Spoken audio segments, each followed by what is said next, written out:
Welcome to the ultimate finishing school, the Octagon, where the fastest, the toughest, most powerful fighters in the world face off in the Ultimate Fighting Championship.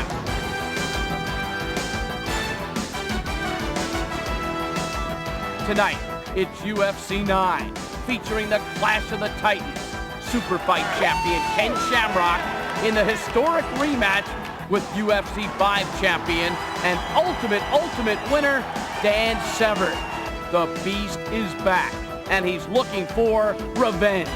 Can he crush The Rock, or will Shamrock roll on as the UFC's first and only Super Fight champion? Plus, UFC 8 champion Don the Predator Frye versus Brazilian newcomer, jiu-jitsu champ Betetti. UFC veteran Mark Hall meets Japanese sumo champion Koji Kitao. And in a battle of the Canadian super heavyweights, dangerous David Betetti tackles Gary Big Daddy Goodridge. All that and much more. UFC 9 is now in session, and it's strictly pass-fail. Are you ready? Let's open up the gate. We are in the city that put the U.S. on wheels, Detroit, Michigan. Our venue, Cobo Arena, which opened in 1959 and was the home of the NBA's Detroit Pistons in the 60s and the 70s. And tonight, sparks should be flying as we present the Ultimate Fighting Championship 9. Hello again, everyone. I'm Bruce Beck. Welcome to the most physical, the most powerful, the most provocative mixed martial arts competition in the world, the Ultimate Fighting Championship. Tonight it's UFC 9, and it's punctuated by the Super Fight rematch between Ken Shamrock, the World Super Fight champion, and Dan the Beast Severn, who captured UFC 5 and was the ultimate winner. Now tonight we will have no single elimination tournament. It will be all bouts, 6 individual bouts on the evening. And a couple of changes to report. Mark Schulz replaces Dave Betetti. Schulz, the 1984 Olympic gold medalist in freestyle wrestling. He replaces Betetti, who broke his right hand in training. And also Marco Ruas, who was originally expected to compete, will be replaced by a fellow Brazilian jiu-jitsu artist, Betetti. So the UFC, amidst the controversy, continues to stand firm and strong. Often imitated, never equaled. Let the real show begin. My broadcast partners tonight will help set up the super fight. And let's begin with the 1984 Olympic gold medalist in Greco-Roman wrestling in the super heavyweight division. Here's Jeff Blatnick. Well, thank you very much, Bruce, and it is great to be in Detroit, and I'm here with Dan Severn. And Dan, in your opinion, tell us what happened in that first super fight. Well, I don't know what to really say about the first super fight there. The match really didn't go all that long. The strategy that we kind of gone for, just nothing really clicked that evening. That's about all I can say about that. Well, taking what you've learned from that first super fight with Shamrock, tell us, what have you taken from those lessons and applied to your training? Well, I'm going to try to be a little bit more patient out there, kind of look a little bit more for the opening, not to try to force the opening to take place, and just keep a little bit slower, more methodical type match, and when the opening is there, go 100%. What's next for Dan Severn in the UFC? Ask me that question a couple hours from now there, Jeff. Right now I have only one thing on my mind. Later this evening, you ask me that question again.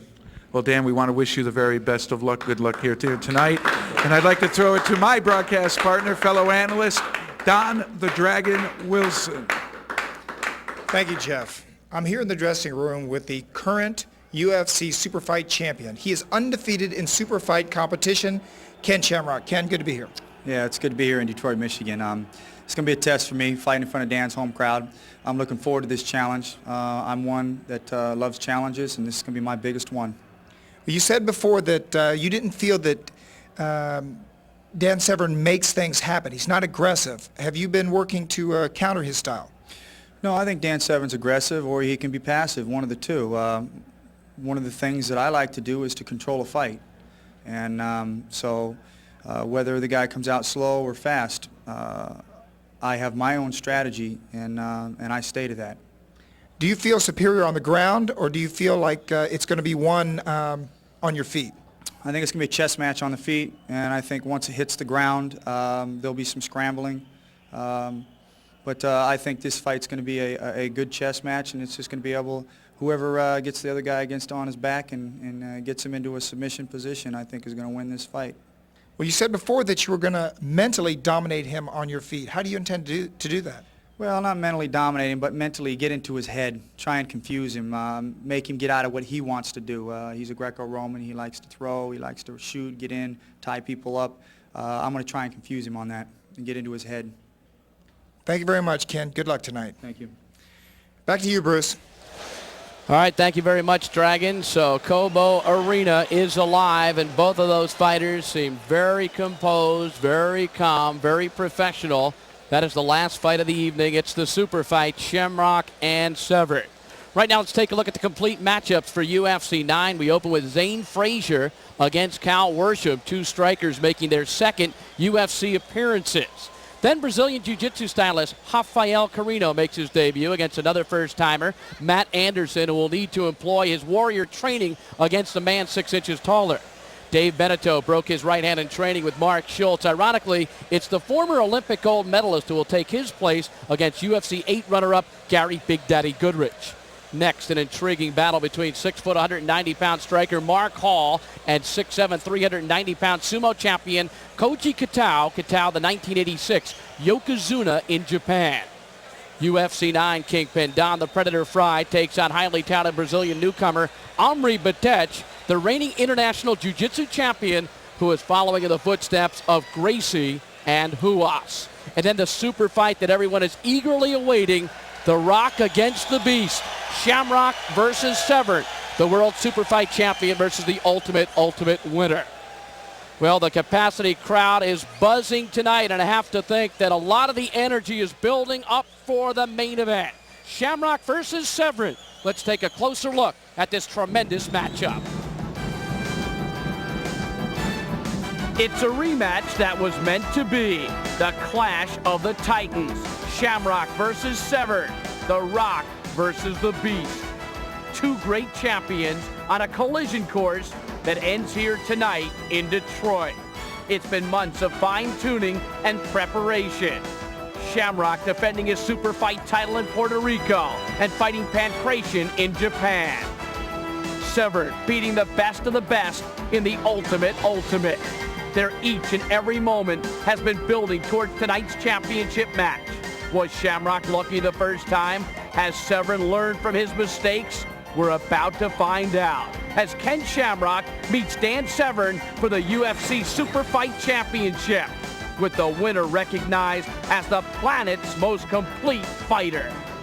Here are the ways to win a fight tonight: by knockout, by submission, which is tapping the mat with your hand or foot if the corner throws in a towel. If the referee stops the contest because a fighter cannot intelligently defend himself, it may be at the advice of the ringside physician. By disqualification, or if time expires, 3 judges render a decision. And the judges tonight are Robert Ferguson, an expert on rape prevention and self-defense. He is the publisher of Martial Arts Gazette, the world's leading martial arts newsletter. Steve Neklia, a columnist for a major martial arts magazine, a black belt in Tung Soo Do, a former Marine. And Big Lou Campbell, former NFL player, now a renowned fitness guru who has worked with Thomas the Hitman Hearns, Evander Holyfield, and Chris Webber. Tremendous crowd on hand tonight, close to 10,000 at Cobo Arena.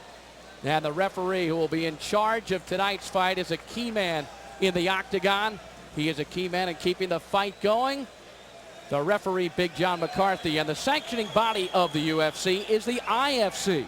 And its commissioner is Arthur Davey, a former Golden Gloves competitor and sergeant in the Marine Corps, who saw his first mixed martial arts competition in a Bangkok nightclub between an Indian wrestler and a Thai boxer.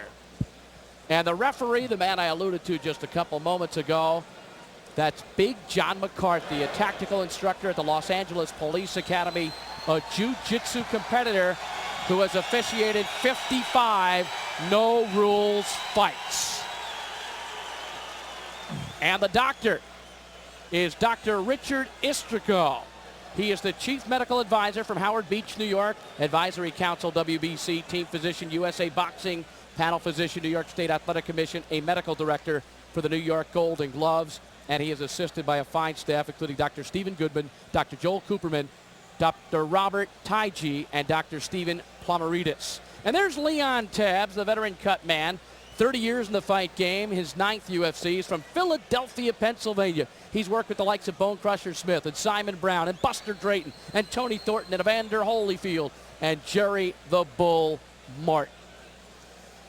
So we've laid much of the groundwork, and now we're set for our first bout of the evening. Zane Frazier against Cal Worsham. Two guys who have been there before and each looking to atone for their setback in the UFC. Tell the tape, American Kempo and Taekwondo, both are strikers, both the same age. Frazier with the big advantage in height and a slight advantage in weight, and both are Californians. And here comes Zane Frazier. He was a former basketball player at the University of Idaho. Played against the likes of Michael Jordan, John Stockton, John Paxson, and Detlef Schrempf. He had a tryout with the New Jersey Nets. 4-time international karate champion, 3-time national karate champion, undefeated in Japanese shoot fighting matches. He's 32 years of age. He lost to Kevin Rozier in his first UFC, but it was a grueling slugfest. One of the UFC pioneers returning tonight. American Kempo Karate, a 4th degree black belt. That's his discipline. And looking at Zane Frazier, you see he's very tall, which gives him tremendous leverage with those limbs. So he's a great striker. Likes to believe he's fast with the footwork. He's going to move in and out. Says he has some shoot fighting experience, so his ground attack should be able to hold his own. Stamina, the big question. So Zane Frazier getting set for tonight's UFC. He shares some thoughts with us. Hi, I'm Zane Frazier. Some of you have seen me fight in the UFC #1. Now I'm back here in UFC #9 to take care of some serious business. Zane Frazier's opponent tonight will be a former Marine, Cal Worsham, back for his 2nd UFC.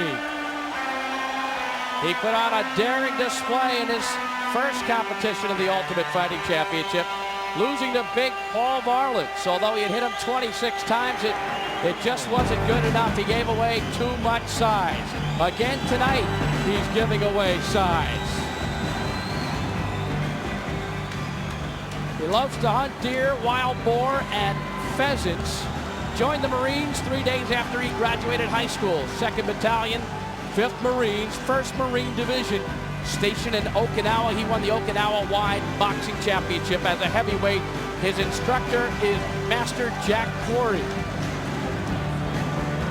Frazier's trainer is Eric Paulson. His manager is Alexander Bear. Cal Worsham's discipline, Taekwondo, a 2nd degree black belt, black collar, as a certified instructor down the Dragon.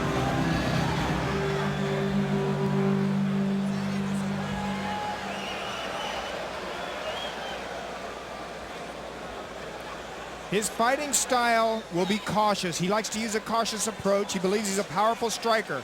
He's also studied Brazilian jiu-jitsu, and he believes he can take a punch, and that might help him out in this style of fighting because there's a lot of punishment to be dished out here. Cal Worsham talks to kids about staying on track or how to get back on track if they're out of it. Here's Cal on the UFC. Hi, I'd like to say hello to all my friends and family back home, and I want you to know, polar bear, beast, or predator, it doesn't matter what animal you put in, I'm taking them right out. So it is striker against striker. Right now, for the introduction of the fighters, let's go up to our Octagon announcer from Fox Radio in Denver, the G-Man Rich Goins. Ladies and gentlemen, tonight, 10 of the toughest fighters in the world will step into the Octagon to test their skills. Plus, the clash you've been waiting for. Clash of the Titans, the rematch between Super Fight champion Ken Shamrock and Dan the Beast Severn. Tonight there are no weight classes, no rounds, no timeouts. Are you ready, Detroit?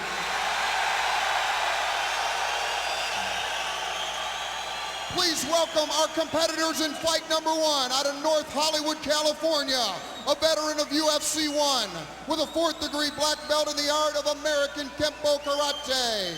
32 years old, 6'5", 235 pounds, 3-time national, 4-time international karate champion with a 17-1 pro kickboxing competition record. Please welcome Nasty Zane Frazier.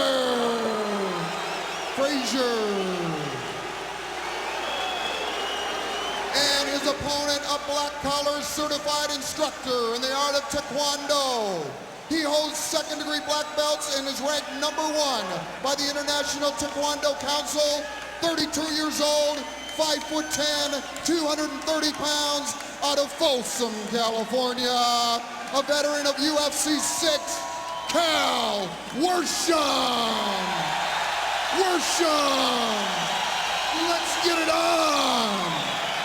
The octagon, 750 square feet of space, 32 feet across, 5 foot 6 inches padded walls on top of a chain link fence, 2 lock gates, 1 on each side, a tight canvas skin pad. Reputations have been built and destroyed in the octagon. Fighting systems judged and found wanting. Are you ready? Let's get it on! Cal Worsham against Zane Frazier. Well, I expect these guys to be striking. I don't think either one feels as comfortable on the ground as they do standing on their feet. Well, Cal in his interview said that he would like to go to the ground. He wants to take it to the ground, but he said there'd be a feeling out process on the feet. So I would guess that Worsham here is the guy that wants to go to the ground. With a kickboxing background, obviously Frazier wants to keep it up on his feet. Fielding out process thus far. The only thing that has really happened is the leg kick of Cal Worsham. Obvious there that Worsham would settle if he's in a bad position to rush and take him down. Right, he tried to move in then. But you know, he might be just because of the reach. He doesn't have a lot of grappling experience as far as his resume goes. Well, the reach advantage belongs to Frazier, who also is 7 inches taller. And Frazier's a heck of an athlete. I mean, he played basketball in college, football. I mean, he was a heck of an athlete. And he sparred with you back in 1985. Yes, he did, and lived to tell about it. But and there goes Cal Worsham taking down nasty Zane Frazier. This is where Jeff said he wants to be.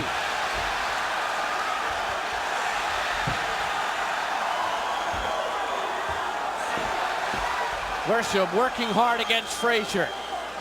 And he lands an elbow.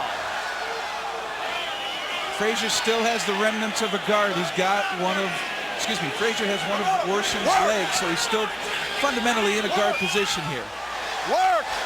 Worsham landing some big left hands to Frazier's head. He's also using some headbutts in there. So the ex-Marine is really hammering away at Frazier. He is one tough customer. This is not where Frazier wants to be. Let's go. Worsham looks in great shape compared to the first time we saw him as well. He's had time to get ready. He's also got that experience from having been in there. This bout is 12 minutes with a 3-minute overtime. All our bouts will be that length tonight except for the super fight. And he just passed the guard, as it's known as, and to his credit, Frazier got him back in it again. Passing the guard means you get that leg free, you can get to the side, and the legs are no longer holding your hips. Worsham chops away at Frazier. Frazier can't do much damage, Dragon, from the ground. He can't utilize any of that kickboxing ability. No, he also can't utilize any of his natural athletic height skill and reach. Right. I mean, he had the reach. If he could stick and move, he could score without getting hit. But right here on the inside, he's at a disadvantage. John McCarthy telling the fighters to keep working. He has the ability to restart the fight if there is a lack of action. Let me ask you, Dragon, wouldn't it make more sense for a grappler to sit and wait, or excuse me, a striker to sit and wait for the grappler to come at him? That way you can get the jab off. Absolutely. And load up on a strike, whether it's a kick, an elbow, a knee, whatever. Right. It'd be much better to sit back and try to counter someone shooting to try to take your legs out. Inside here. It seemed as though because Frazier went after him, Worsham was the guy that just kind of stayed away, out of reach, until the distance was close to where he went ahead and came in after him. And Big John McCarthy steps in and stops it. That's going to do it. Worsham looked good. Very impressive. Frazier tapped out. Frazier tapped out. So Frazier tapped out, and the winner, Cal Worsham. He gave away size, but gave nothing away in heart. Sweet redemption for Worsham. Worsham played it the way he said he would. Feel him out, knock him to the ground, and he was effective once he got there. Number 1. 4 more great fights to come, plus the super fight. 8:43 the time of the victory. Cal Worsham victorious. He was mentally set, physically in tremendous shape. It took only 3:17. There was 8:43 left in the clock, so Worsham did it rather smoothly and rather quickly. Right, well, once they got to the ground, he stayed on top, and he used little chopping hits and headbutts on the inside that Frazier had no defense for once he got down his back. I mean, Frazier's a tough guy. He gave it a valiant effort, but you know, when you're on your back like that and you don't have the skills or the strength to get a man like this off of you,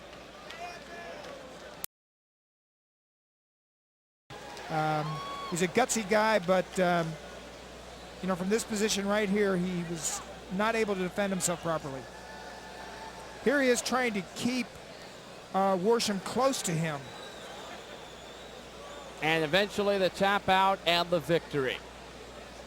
Well, was he pumped up. In his second UFC from Folsom, California, Worsham, an instructor at Folsom's Taekwondo, Jack Corey's Folsom Taekwondo Academy, and reason to celebrate. Well, I can speak from experience as far as being pumped up. When you're in there, you've got so much adrenaline and who knows what other endomorphines and chemicals flowing through your body naturally that you're high. So Worsham's big punches, and down went Frazier. Right now, Jeff Blatnick. Cal, congratulations. You said in the interview you'd feel him out. You wanted to take him to the ground. It's exactly what you did. Absolutely. My trainer, Jack Corey, worked with me 11 months since UFC 6, and that's what we worked on. Didn't matter if it was Zane or who. That was the game plan for whoever stepped in the octagon. Well, we saw you the first time. You were a little bit softer. You came out of the ring. The first thing you said to me was, hey, I'm in shape. I am for real. You look good. Where do you see yourself going in the UFC? Well, nothing but up. I'm hoping to get a shot at the super fight. That's my goal. They gave Chemo, who was 0-1, a shot. I'm twice the athlete. I want my shot. Well, I'm for real. Well, Cal, we wish you the best of luck. Great job out there. That was for Grandpa. Red Bluff, Olivehurst, Murraysville, and Folsom. God bless you guys. Back to you, Bruce. All right, thank you very much, Jeff. Well, when it comes to competition, the Americans have the dream team. The Canadians, their hockey players, while the Brazilians have their fighters. Let's take a look. From the very first UFC, Brazilians have shown the world the meaning of no holds barred. This man led the way, and his name has become legend. 3-time UFC champion, Royce Gracie. Royce proved again and again that technique, ground experience, and the heart of a champion are the ultimate arsenal. There it is. He's tapping out. That's it. Beautiful technique by Gracie. Yes, sir. Though another Brazilian, Eldo Diaz Xavier, the Iron Hand, would test his skills as an alternate in UFC 4, it was Gracie who reigned supreme. Watch the left hand. That's it. Gracie chokes him out. But as other fighters studied the Gracie style, chinks in the armor started to appear. And after a punishing UFC 5 super fight with Ken Shamrock, Royce bowed out of UFC competition. So another Brazilian stepped up to take his place. Marco Ruas, a mystery man, bigger than Royce and a master striker. In UFC 7, Ruas swept the competition with a familiar taste for the ground and surprising power on his feet. It looked as though a new era of Brazilian fighters had begun. There goes Mullins! Oh, the net going in the towel. I can't believe it. Then after a disappointing draw against Oleg Taktarov in the Ultimate, Ruas stepped aside and Joe Moreira entered UFC 8. They called Moreira the Gorilla, and his reputation was just as imposing. Technical like Royce, powerful like Ruas.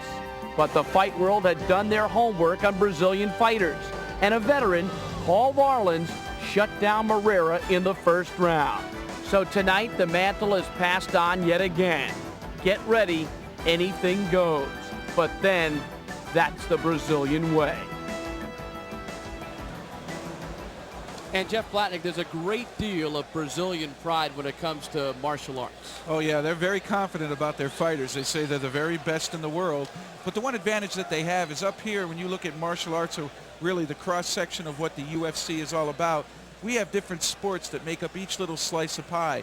Down in Brazil, they do this all the time. This is their sport. So they really have a leg up in terms of all-out combat when they come to the UFC. So we will see a couple of Brazilian fighters tonight. Right now, let's take a look at the matchup, which is upcoming in our second bout of the evening. Remember, no tournament tonight, single bouts, similar to a boxing card. It is Rafael Corino against Matt Anderson. Corino, Brazilian Jiu-Jitsu. Matt Anderson, Warrior training. A look at the tail of the tape.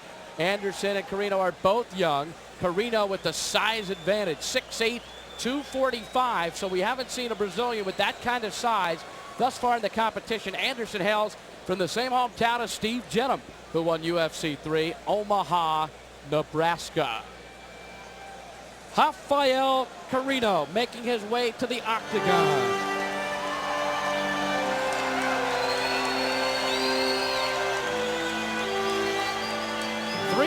Studying Brazilian Jiu-Jitsu, a brown belt, judo, wrestling, also some of his background. Two-time Brazilian champion in February, became the world champion Jiu-Jitsu artist in Brazil. It's really the first time there's a crossover between the Brazilian and American Jiu-Jitsu academies.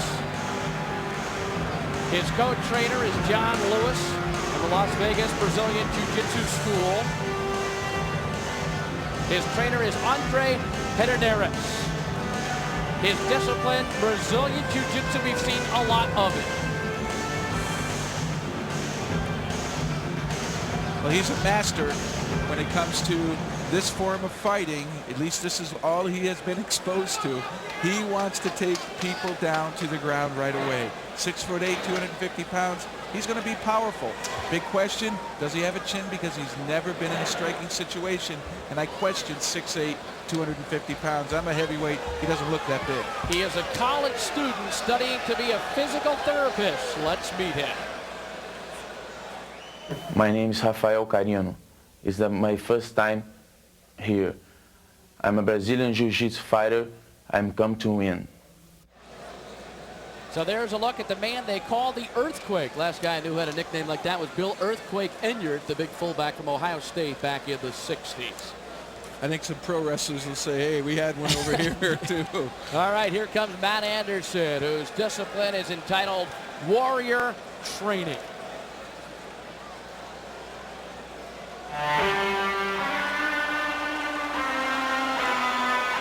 Anderson 1-0 in bare knuckle matches. He wrestled in high school.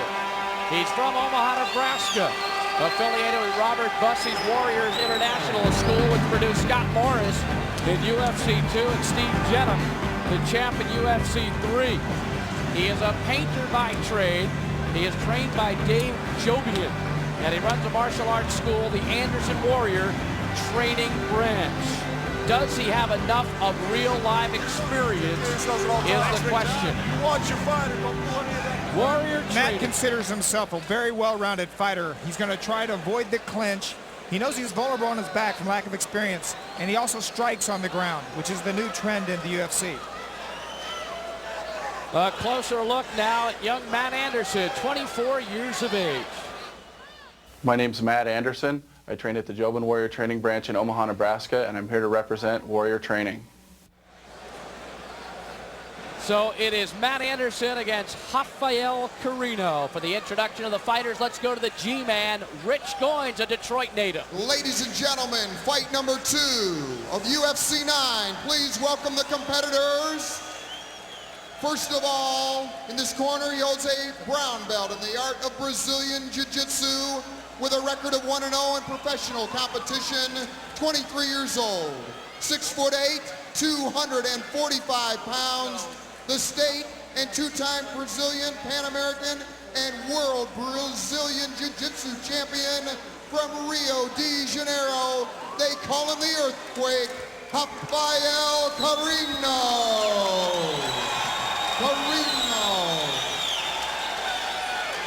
And his opponent, 24 years old, a second degree black belt in the art of warrior training, 1-0 in bare knuckle matches, 6'2", from Omaha, Nebraska. Please give a Midwestern welcome to Matt Anderson.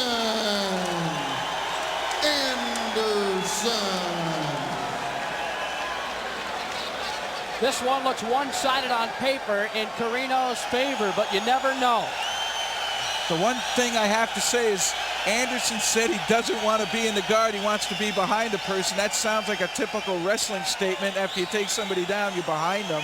If he doesn't want to be in the guard, he's got a whole lot of problem here, because I have a feeling Corino is just going to try to pull him right into the guard. He's a master at it. There's no doubt. If he's a Brazilian Jiu-Jitsu stylist, he knows it inside and out. Here we go, Anderson against the much bigger Corino, both in their first UFCs. It's good that these guys are both first-timers. Corino has some boxing experience as well. And we're told that Corino will be more aggressive than many Brazilian Jiu-Jitsu fighters. And quickly the takedown by Corino. And Anderson isn't even in the guard position here. Corino will start to move up the body. And here he is. Now he's struggling to get into it. And now he's in the guard. Okay, the classic matchup here on the ground. So Anderson in the guard. Anderson has the guard on Corino. Corino now will try to work. And you can see how calm Corino is. There's no rush here. Quite often people think, oh gosh, you got him on the ground, rush, rush, rush. In this in a contest like this, you have to take your time, be patient, do not make a mistake, because that's what the guard is about. It's about waiting for the top man to get too aggressive, get a little bit extended, make that mistake, and he's going to just cinch it on you. He was hiding, he said, in Brazil. Now he wants to show the world who he is. The best thing Anderson can do is what he's doing right now, keeping him close to him and not giving him any reach to do that. And now a strike by Corino. Come on, work! Open head! Corino trying to land a big bomb, but just missed. And with that frame behind it, if he connects, it could be trouble. I'm still waiting for the day when the person throws the strike and hits the octagon at a bad angle, because the bottom man moves out of the way. Very difficult when your hips are being thrown all over the place to really aim accurately. Right, it's tough to punch down. Your power comes from the floor. And punching down is not a natural thing for a fighter. Right hand landed. Those are the most effective. Mainly just arm throws, elbows, forearms, that kind of thing from short range. Nothing where you can wind up, because when you wind up, your opponent feels it coming and will adjust. Corino grabbed onto Anderson's pants to try to use it as some leverage. What he's doing there is just like Gracie grabbed the sleeve of his gi, he's grabbing his own pant leg to try to keep Corino down close to him where he doesn't have the distance to be able to throw strikes. Anderson very much fighting a defensive battle. One of the things Corino is not doing that Gracie does is Gracie will take those knuckles and drive them into the ribs to loosen up the guy down on the bottom. Anderson looking over at his corner, getting advice. He's showing a lot of patience and maturity. Well, I think there's a little bit also of the inexperience of Corino here at the UFC, which will help Anderson. Anderson was actually talking with his coach, asking trying advice. To employ techniques, which is very unusual. Look at that, looking back at his corner. There's an elevator. Oh, he almost got it. Nice job by Anderson, but a great job by Corino to keep him down. Anderson,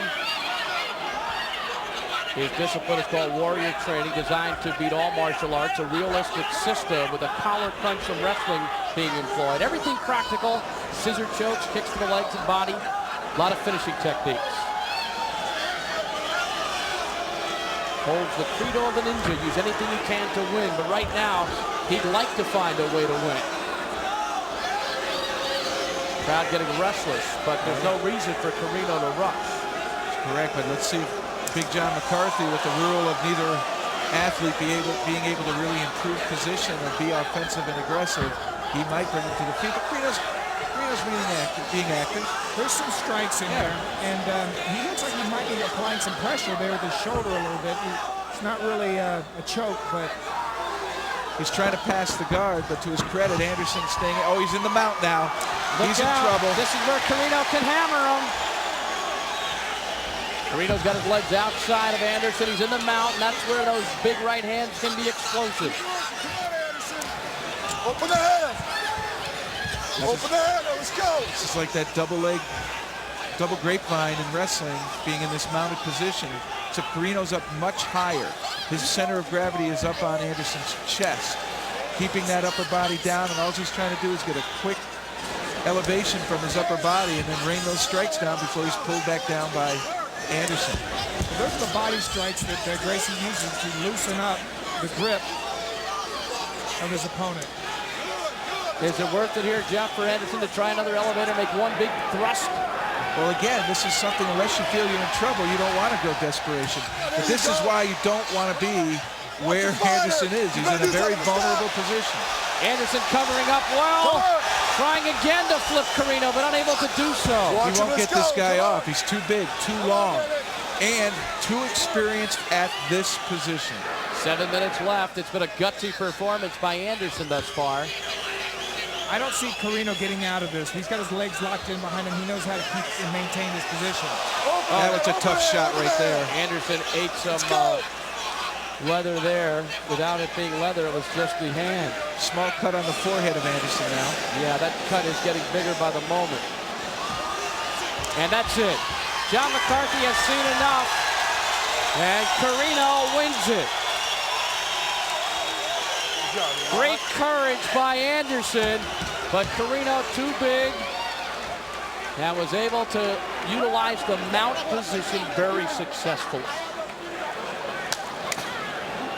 Well, he had the strikes down when he got into that mounted position. He said he wanted to go to the ground. He was able to do it, and he showed his experience.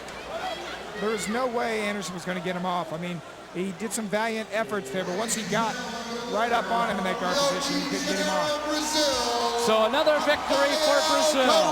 Rafael Corino, who is only 23, he can learn an awful lot. Well, Anderson's fairly young, too. Maybe with a little more schooling there, we might see him again at the UFC. Respectable showing by Anderson. I agree, Don. He was really out physical, and he hung in there. Here's a look at some of the action, gentlemen. Well, it seemed that Anderson really didn't know what to do on his feet here, and Corino just seized the moment, came right in on him, took him down, and here he's already past the guard, but eventually Anderson would get in it, but eventually you get in that mounted position. It's like riding a bareback horse. You just maintain balance, elevate, and then immediately bring blows down to your opponent. That's just a very tiny little cut. You notice Corino is using some open hand strikes because the fighters are learning that if they just keep punching the skull, they're breaking their hands. They're starting to use the open hand more and more. Certainly if a person's pinned down against the ground too, an open hand is probably the better shot because you're not going to have that recoil from the ground holding his head. Right, and you're really only going to open up a cut. You can do it just as easily with the open palm. He says he wants Paul Varlins next because Varlins took on Moreira and Ruas, two Brazilians who were smaller than Corino, though Ruas has pretty decent size. He says he wants Paul to pick on someone his own size, so maybe we'll see a Corino-Varlins fight in the future. There's the camp, the interpreter manager, Marco Albuquerque, trainer Andre Pederneiras, and co-trainer John Lewis. Very, very big crowd on hand to support the local Detroit fighters and to offer their respects to the other fighters who come from different parts of the country and world and who employ various disciplines. Well, without a doubt, Rafael Corino, great christening into the UFC. But if he wants to find out what 6'8", 250 pounds is, Paul Varlin's going to present that to him. Well, you see those Brazilian flags, Jeff, flying in the World Cup, and now you see it in the UFC. All right, we continue to move on in this fight card format here at Cobo Arena in Detroit, Michigan, the city which gave birth to Motown music. And the signs continue to be waved enthusiastically This building, which opened in 1959, home of the Detroit Rockers of the Indoor Soccer League. University of Detroit Titans. Largest crowd ever to see a UFC fight, over 10,000. I'm reading a sign that says, "Forget about Stanley," referring to the cup. Oh, what a and night. they want Gracie. What a night it was last night in Detroit as the Red Wings won in double OT with Steve Yzerman, the captain, whipping a slap shot from outside the blue line and giving the Wings a 7th game double OT victory over Mike Keenan's Blues and propelling them to the semifinals of the Stanley Cup.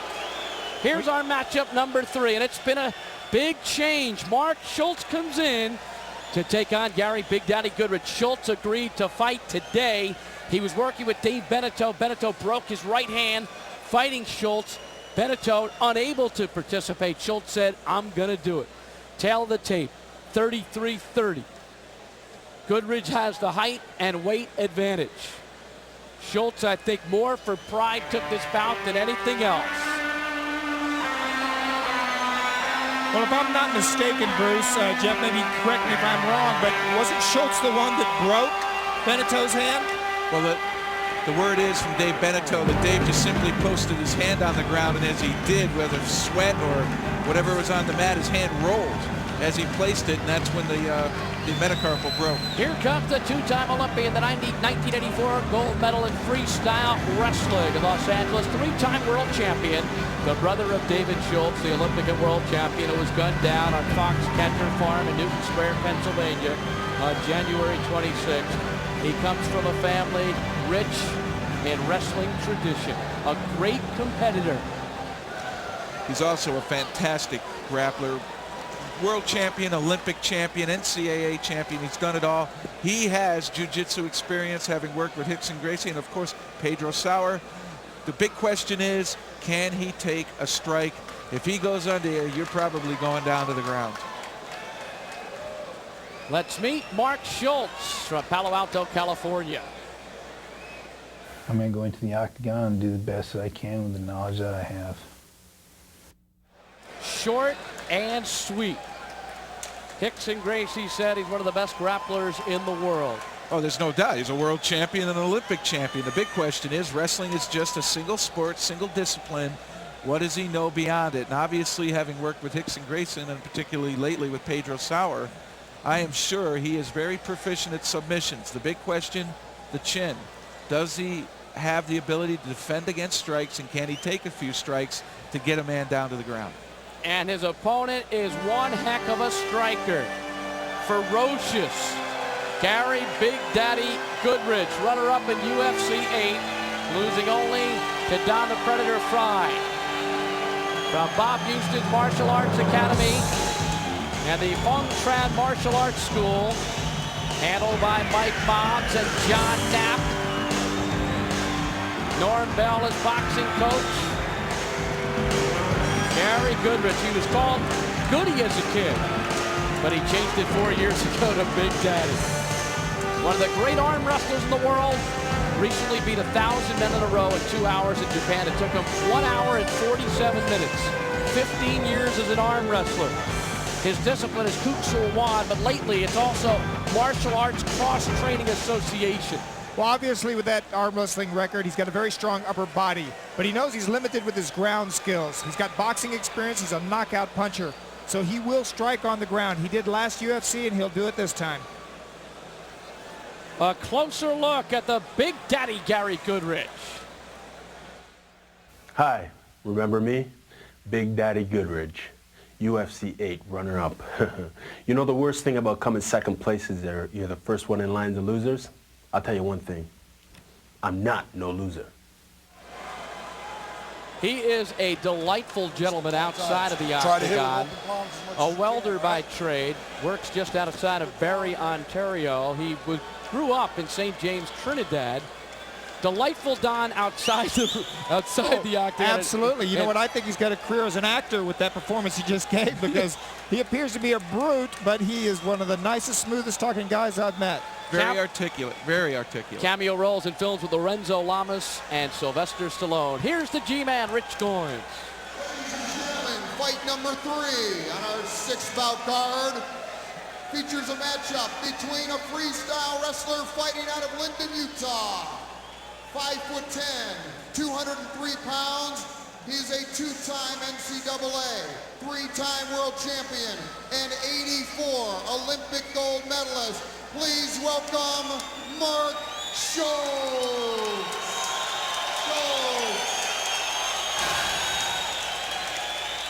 And returning to the octagon tonight, his opponent, a veteran and runner-up in UFC 8, a 4th-degree black belt in the Korean art of Buksuwan, and the 93 Canadian amateur super heavyweight boxing champion, 6'3", 240 pounds, Big Daddy from Barrie, Ontario, Canada, Goodridge.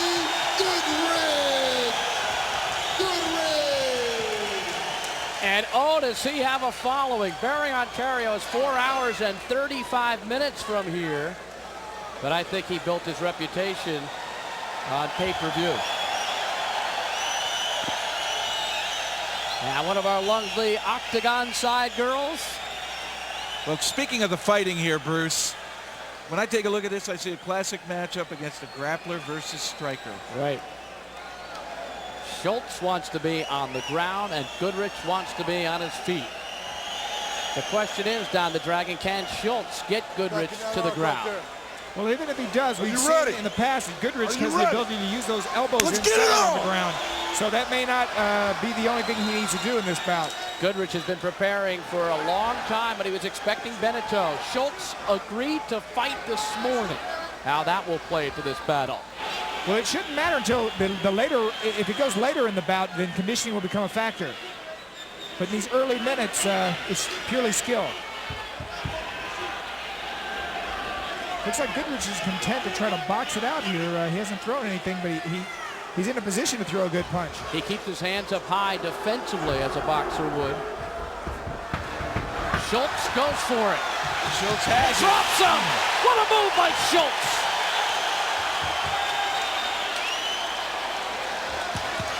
I can't tell how far sunk in Goodrich's left arm is around Schultz's neck. I don't know if that's a guillotine or not. He doesn't have his hands locked. His right arm's out there, so it's a one-arm hold. It's not a choke. All right, Jeff, he knows this position. He's been there how often before? He's never punched from here in a regular competition, though. I'm sure what he'll do here is wait to feel out Goodridge a little bit. Goodridge has to spend a lot of energy to hang on to Schulz to keep him from coming up. He'll bide his time. I'm sure Schulz will be very, very focused here. And the thing, Dragon, that Schulz has to be careful of is he doesn't want to allow that striker, as you see his toes hanging onto the gate there, you don't want to allow that striker to get loose. So he wants to be, I would think, almost a little bit conservative before he tries anything flashy like a choke. Right, he's better take his time because Goodridge is a very strong, powerful man, and he will definitely use hand and elbow strikes on the ground.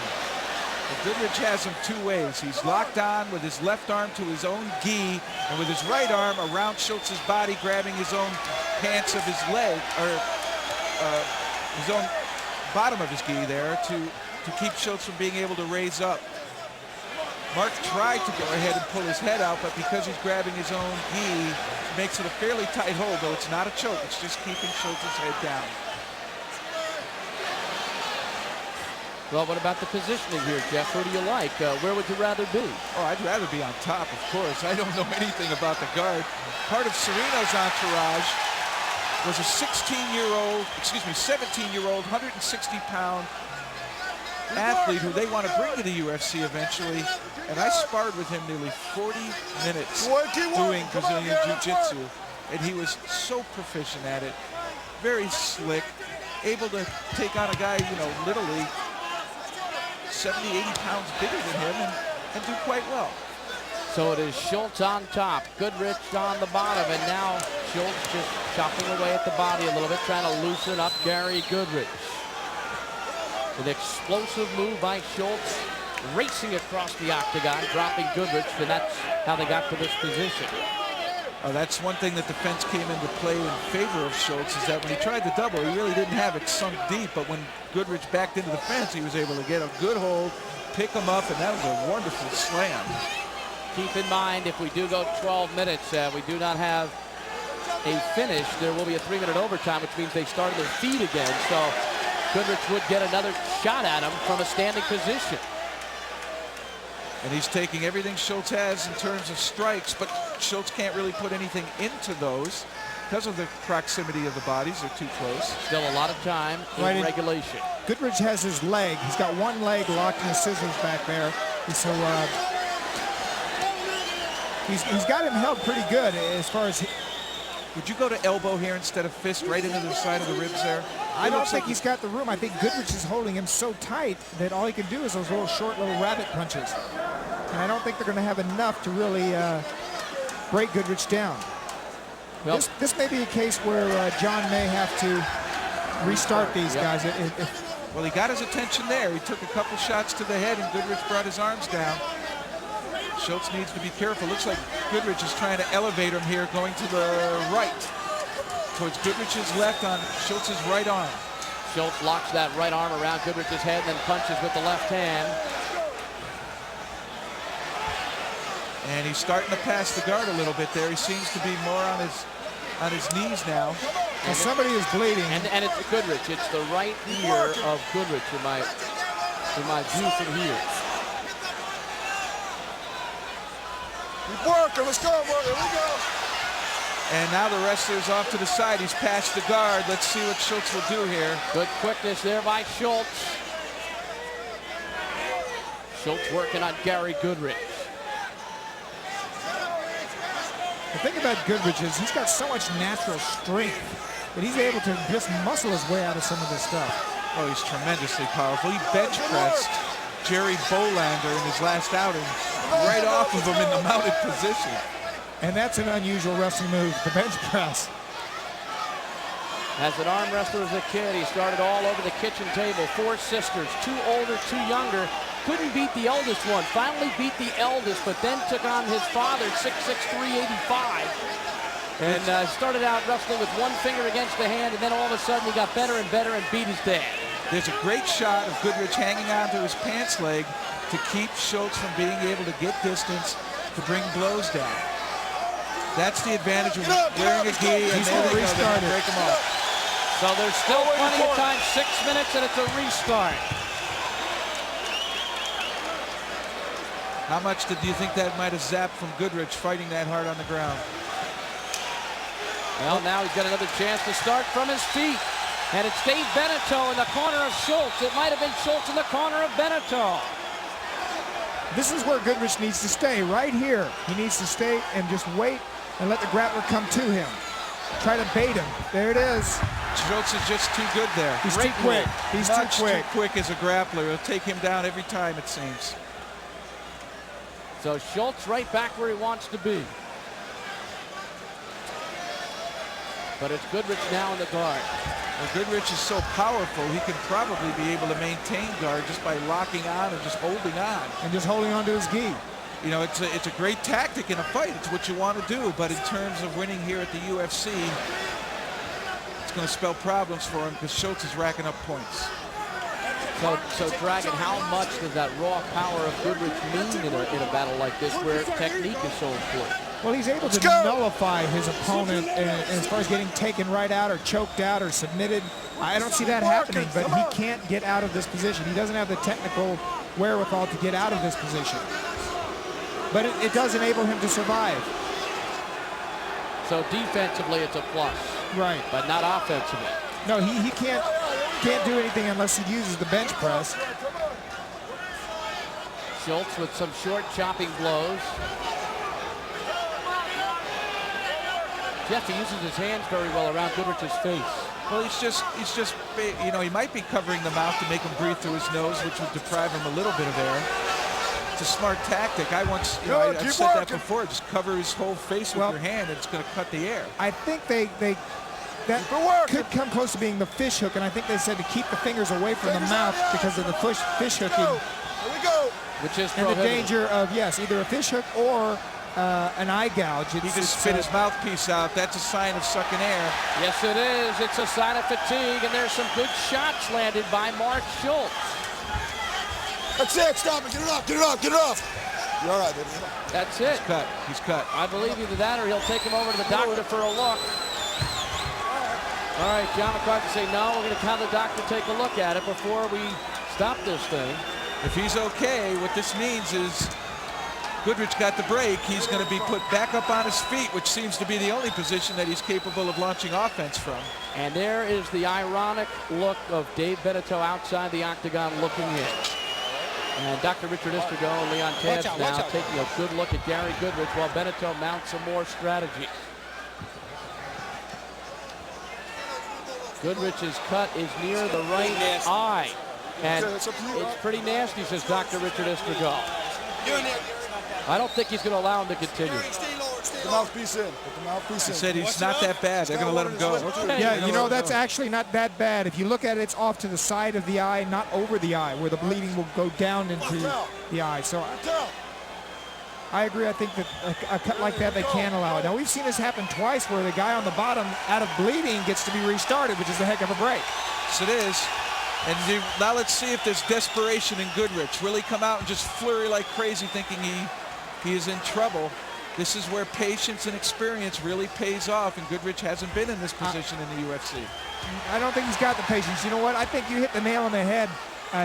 He could be taken down every time. Schulz is very relaxed for a first-timer.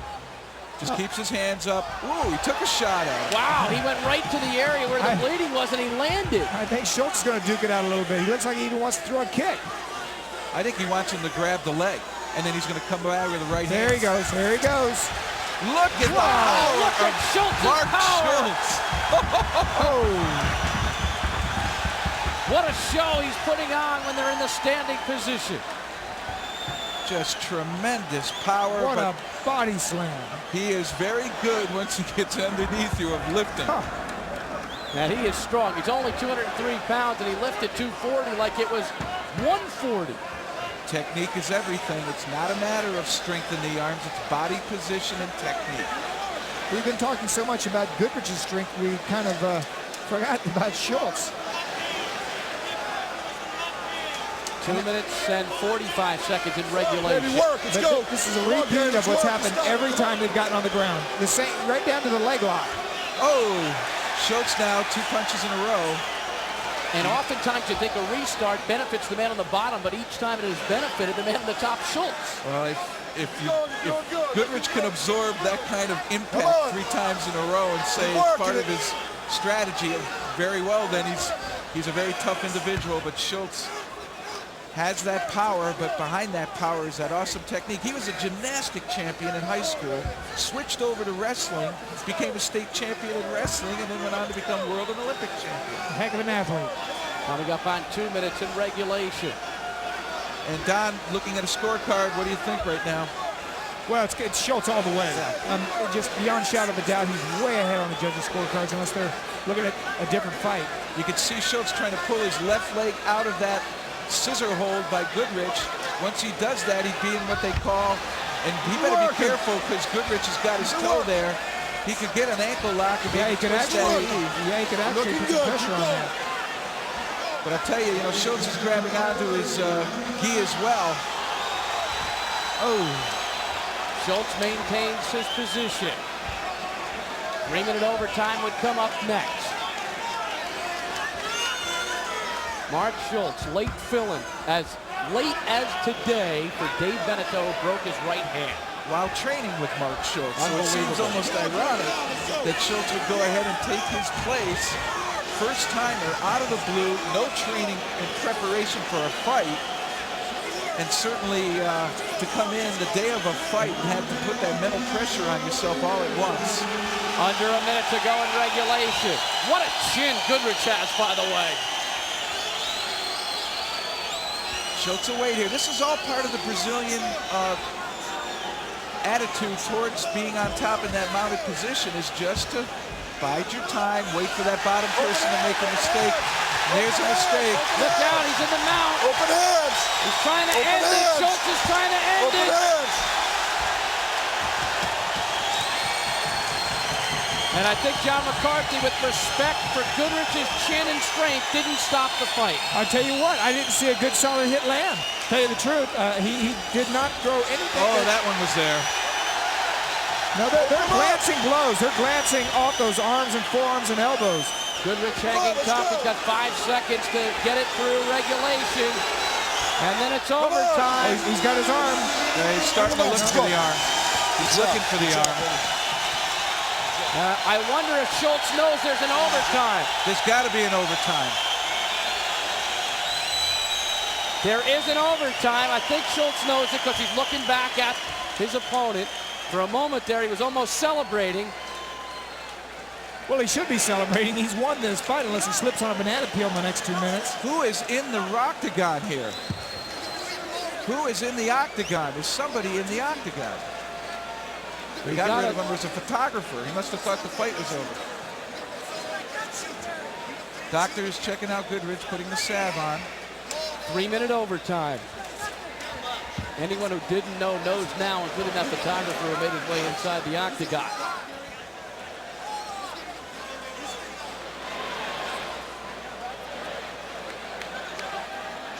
Schulz and Goodridge.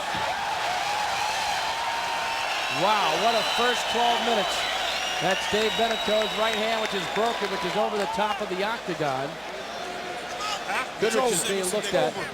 It's over. It's over. John McCarthy says it's over. There will be no OT. I heard him loud and clear. There will be no overtime. The referee stops the fight. Schulz has won. That's going to do it.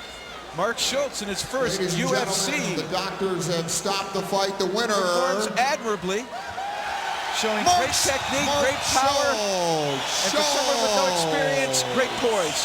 What a victory by Schulz. Competitor. Oh, he's got tremendous heart and soul. He's got a little bit of that Mark Messier look about him. The leadership, the competitive nature, and the will to win. And how much time did he have to train for this event?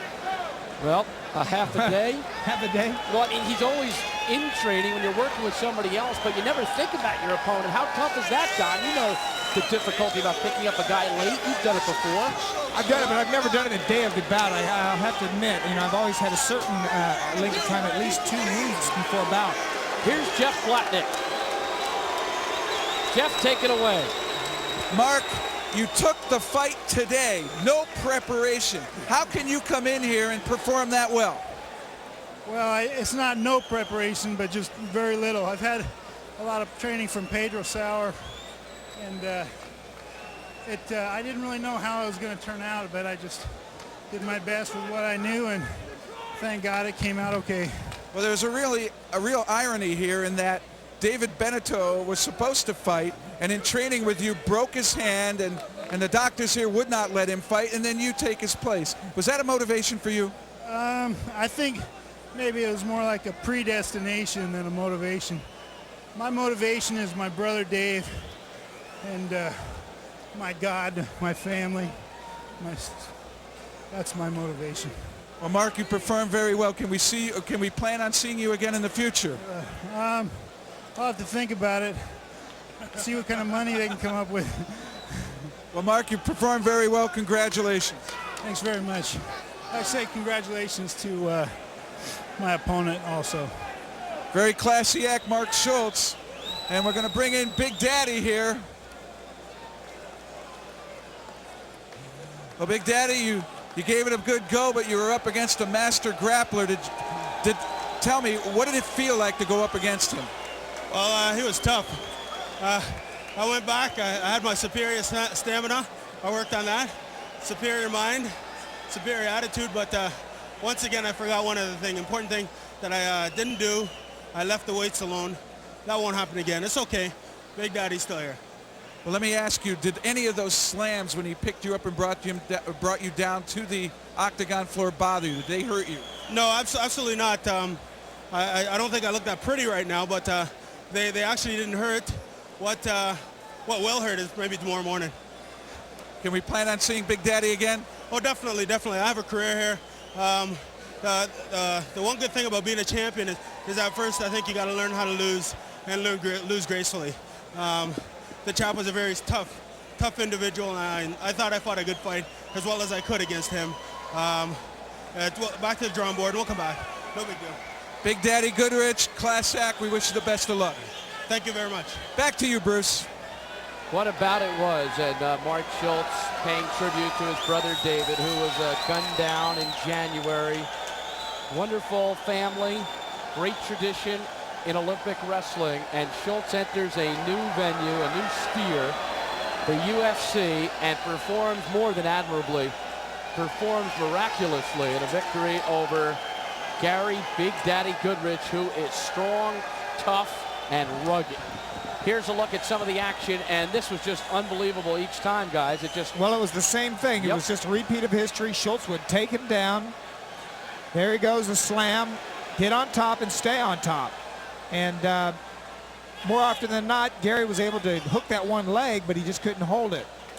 Well, Schulz is using a double, and for all you wrestling, you see how he went to his knees, but it was with a straight back underneath his opponent, so he would unbalance him, bring him to the ground. The others, he never touched his knee, just drove him to the fence and then picked him up. That was just pure brute strength to lift him up like that.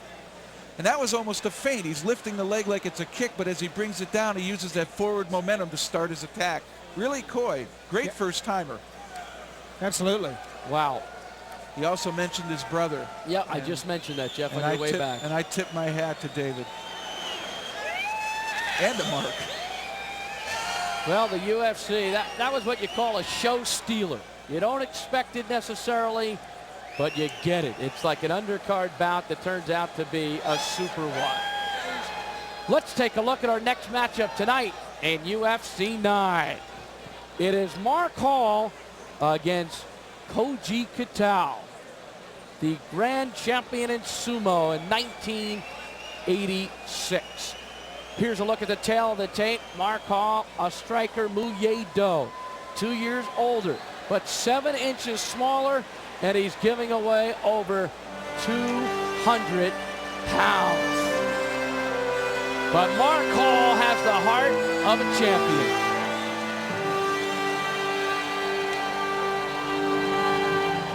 5-0 in amateur kickboxing, 2-1 in the UFC. 4th degree black belt in Muye Do, managed by Jerry Dupuy.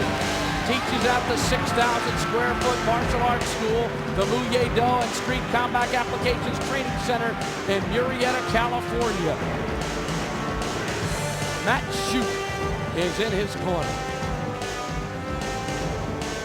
His discipline, Muye Do. Very fast on his feet. He wants to use movement as a big advantage against Kitao because of his size. He has Brazilian jiu-jitsu experience, and he certainly wants to avoid getting on the bottom or the clinch where Kitao can use his power and size and weight. Mark Hall from Murrieta, California, born in Detroit. Hi, my name is Mark Hall. I'm here to test my ultimate fighting abilities in UFC 9. So Mark Hall does a little bit of a dance through the octagon, getting ready to go. His 3rd UFC. He is giving away a lot of weight to an unknown guy to us, Koji Kitao.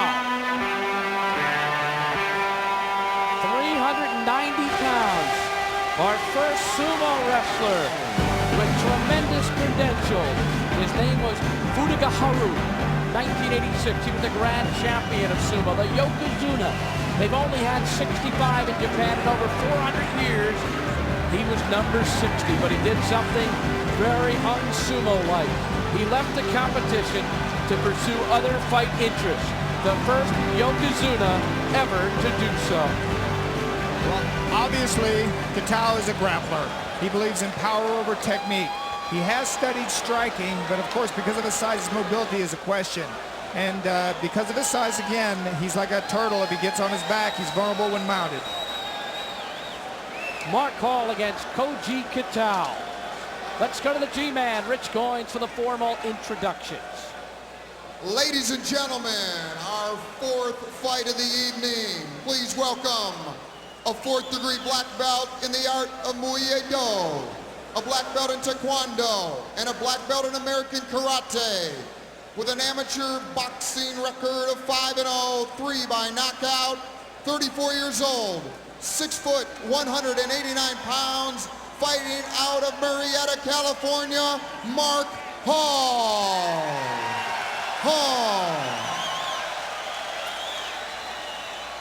And his opponent fighting for the first time in the United States, an all-around fighter and former Yokozuna, the grand champion of sumo, 33 years old, 6'7", 390 pounds, from the city of Sioux, in the land of the rising sun. Please give a warm American welcome to Koji Kitao.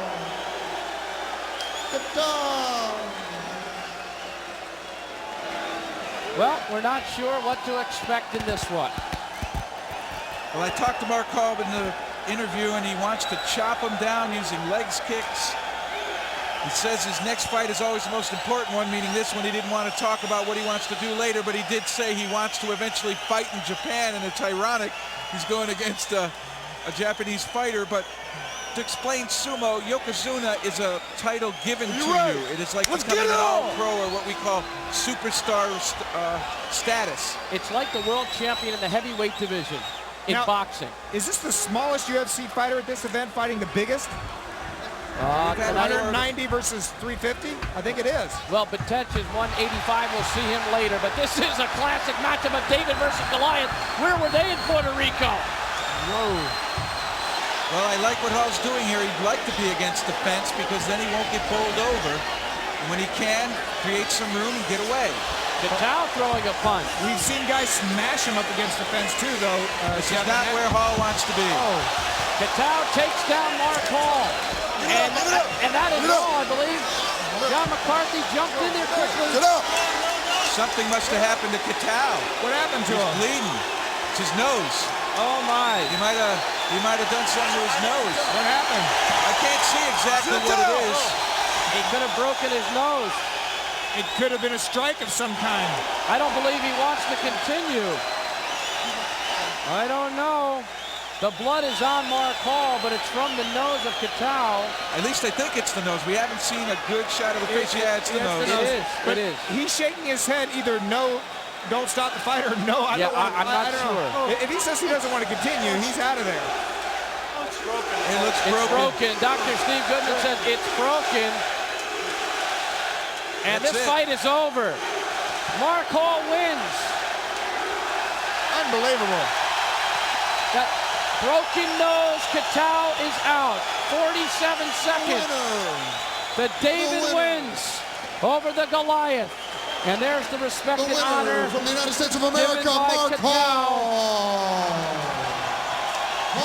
Hall looked like he could have been in big trouble if he went down. He was in really big trouble. I don't know what happened to Kitao's nose. Either Mark struck him with something, an elbow, a fist. We'll have to check that out really close on the replay. Mark Hall came from the brink of disaster to the brink of success in a flash. That shows you how fast the tide can turn here at the UFC. I mean, he looked like for sure he was in the worst position of all against this fighter, on his back, underneath all that weight. I don't think he was getting up. I really don't, but they stopped it before that. As you look at Ken Shamrock getting set for his bout in the here's the locker replay. room. There's going to be a slam right here. He almost got his leg under him. Now, something happens right. McCarthy jumped right in there. He saw it immediately. Oh, there's no doubt about it. Let's go to Jeff Blatnick. Jeffrey? Well, I tell you what, let me ask you, did you have a strike to cause that, or was that an impact on the way down? That was my fist, my right hand. It was a right hand punch. I caught him with it. And I want to say hello to my 3 kids, Dylan, Sage, and Amy. And I want to say something to my girlfriend, Laura. Will you marry me? Hey, that's a first. I'm not sure this is the exact place for a proposal, but let me ask you, you wouldn't talk or elaborate what's next. Now that this fight is over, what is next? I want another shot at a tournament, UFC. I want a shot to come back at number 10. and I want to tell the kids something too. Remember, the fighting has many legal consequences, medically, physically, and legally. If you're going to fight, do it in a ring. Well, congratulations, you performed very well. Thank you very much. Back to you, Bruce. Mark Hall, an outstanding young man. He does a lot of work in the community, cares a lot about the kids. He was talking about his 3 children. Dylan being the oldest, who's a second-degree black belt in Muay Thai. He's only 10 years of age. So Mark Hall landed a right hand and got in there.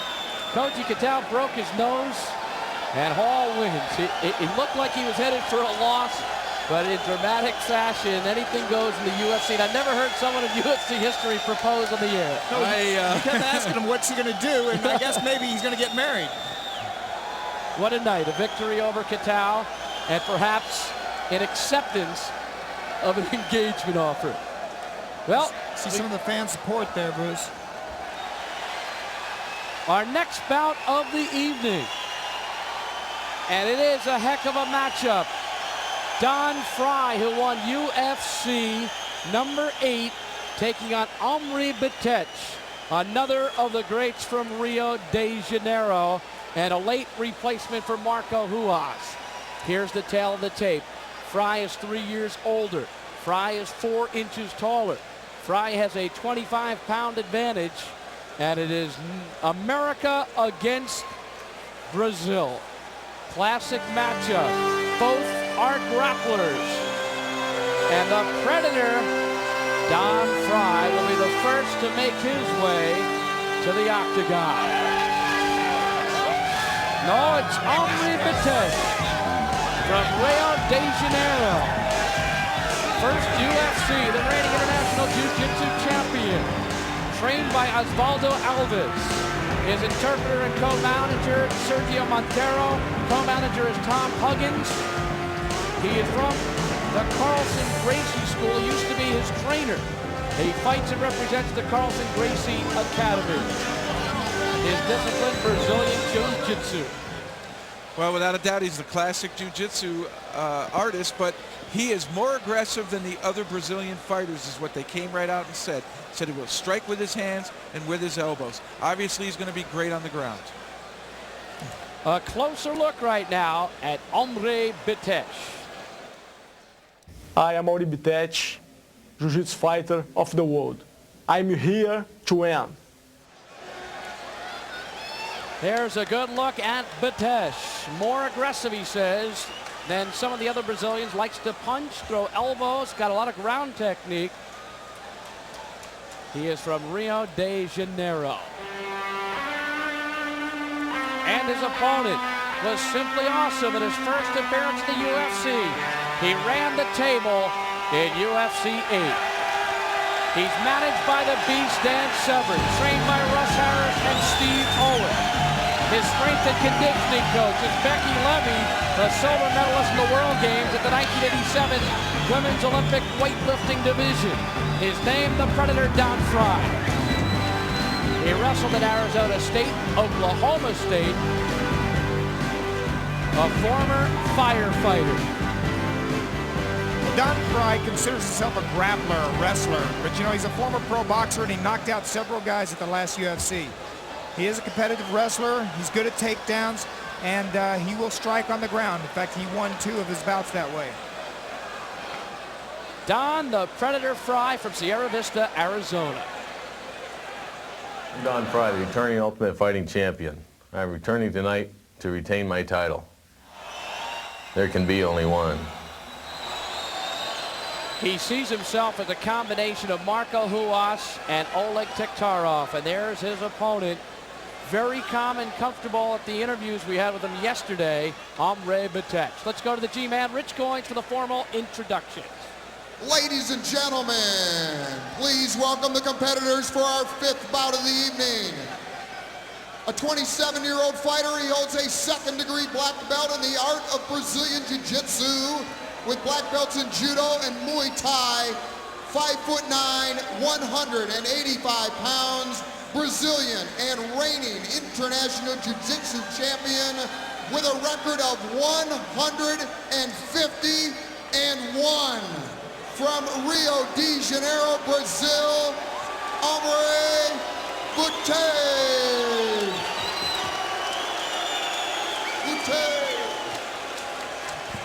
And his opponent, fighting out of Sierra Vista, Arizona, a second-degree black belt in the art of judo, former pro boxer and Greco-Roman wrestler, 30 years old, 6'1", 210 pounds, undefeated in the octagon. The reigning Ultimate Fighting Champion, the Predator, Don Frye.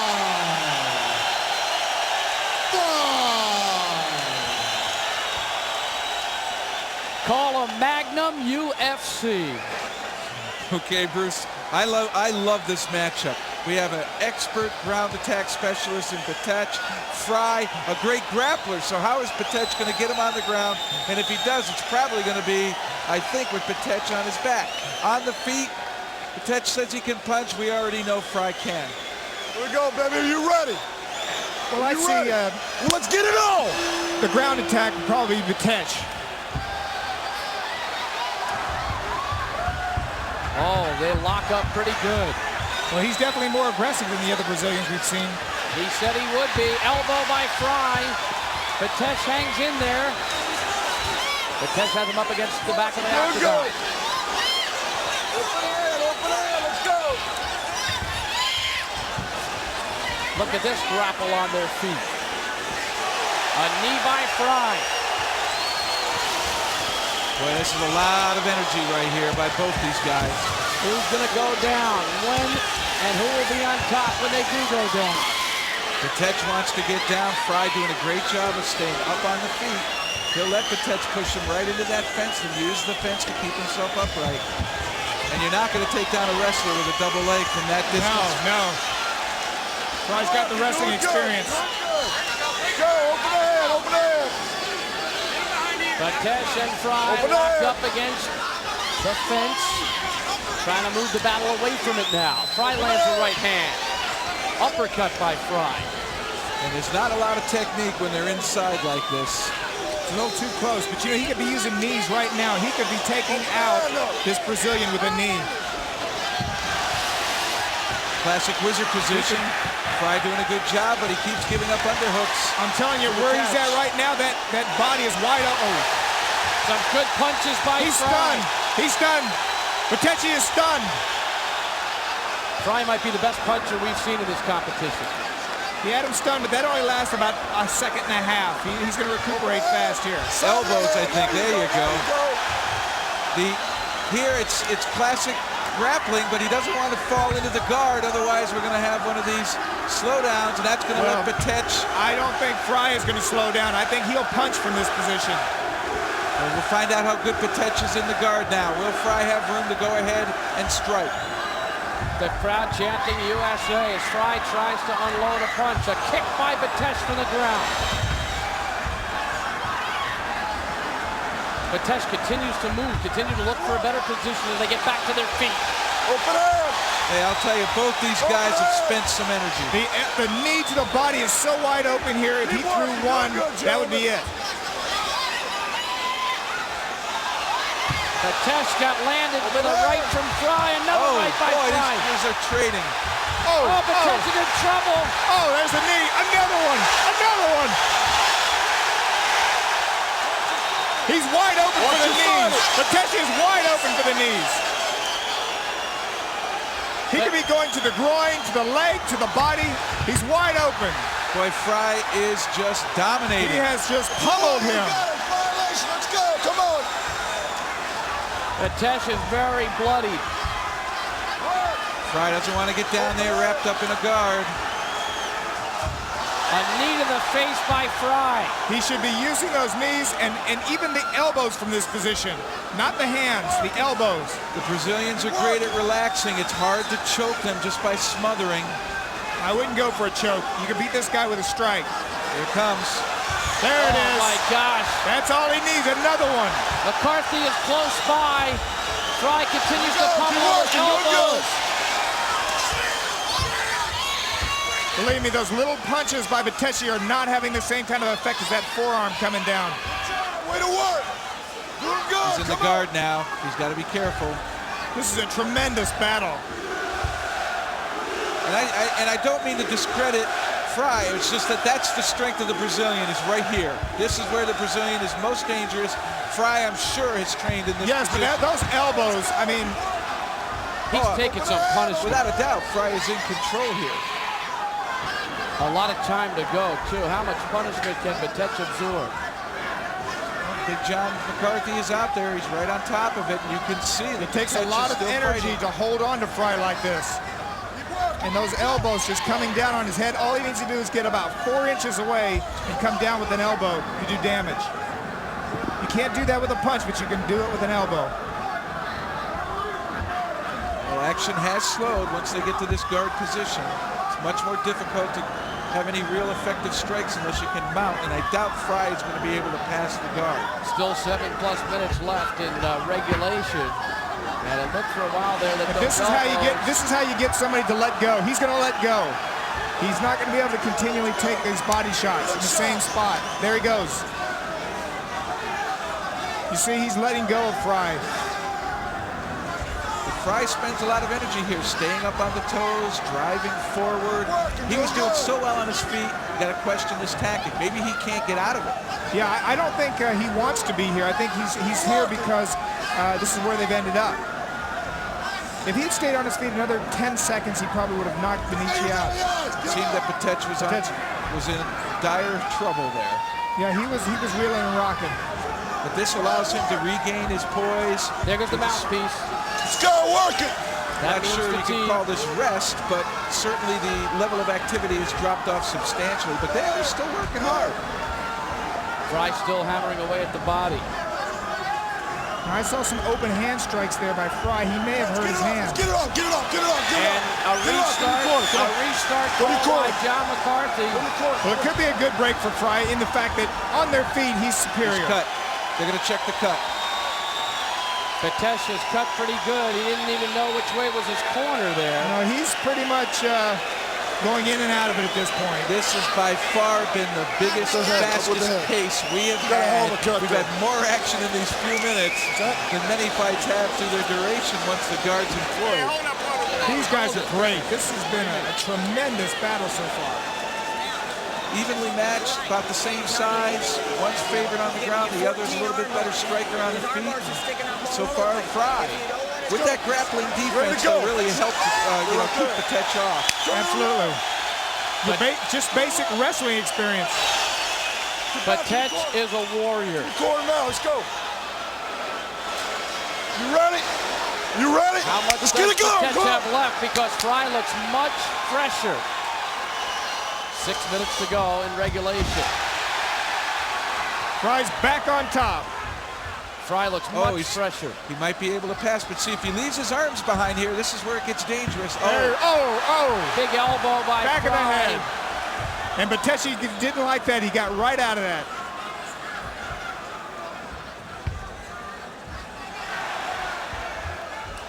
Betetti showing the will of the great Brazilian. But those elbows from Frye, he cannot take those all night long. Talk about cuts, he's going to have them. The mouthpiece is out to breathe, too, so he is exhausted. I'm sure Frye is feeling it. There's been so much action, and this isn't a discredit to them. They're in great shape. Just the level of the pace has been so high. There was no feeling out period. No, not at all. This was straight out. Oh, there's the elbow again. There's the elbow. Oh, man, those elbows are brutal. Over. Oh, you can feel it. Oh, they're only inches away from him. Short. It's what I've said all along. Those short elbows, even against a grappler, all you need is 3 inches. Now you can see Frye taking a blow here. He's pulled himself back, kept his balance. I think he was just taking a little breather. Oh, yeah, you can't throw punches constantly. It's sprinting. You just can't do that. I don't think he's going to be able to submit with that key lock. Maybe he's using this to think Betetti, or set Betetti up with coming back with another hammer strike. All he needs is a few inches to do damage with those elbows. Oh. They're going to stop this fight soon. The cuts. Come on over here. Let's go, Don. Doing good. You know, I heard they were talking about the fists, that they didn't like the punching, but the hands do the least of damage when it comes to strikes. Good strike, let's go. Frye continuing to dominate. At this point, he could be using those elbows to the body. There he goes. Let's go. You would think if you caught one Get it up, on a rib bone, boy, it would be difficult to breathe. Let's go. Get it up. And McCarthy again looking for a restart. He's almost got to I don't pick up. think he's got any energy. Betetti is looking exhausted here. He's taking a beating every time. It's the same story. He gets on the bottom, he takes the elbows. I don't know how much more Dr. Richard Istrigo will allow. It's cut good. How you feel? You want to go? What is he saying? More? More. He's saying more. Look at him. He's got the will of a fighter. He looks hurt. He's saying more, but I'm not sure if he still realizes where he's even standing at this point.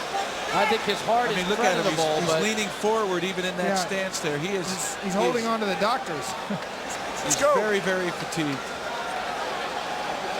He's taking a tremendous beating tonight. I don't think a fighter should be able to say sometimes that he wants to continue, because sometimes he just doesn't know, but they're letting him go.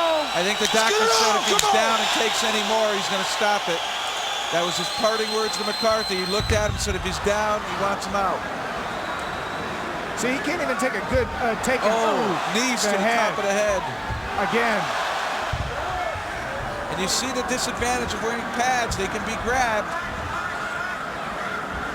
He's grabbing out the Frye's shorts as well as his knee sleeve. 3:30 left in this one-sided assault by Frye. He's grabbing, but these are survival tactics. And that collapse was one of fatigue. You just saw it slowly sink down. Betetti hanging on here, but I think this is all Frye. He's a tough guy, but it's just how much of a beating. There it goes to his back, the elbows, to the body. Same spot.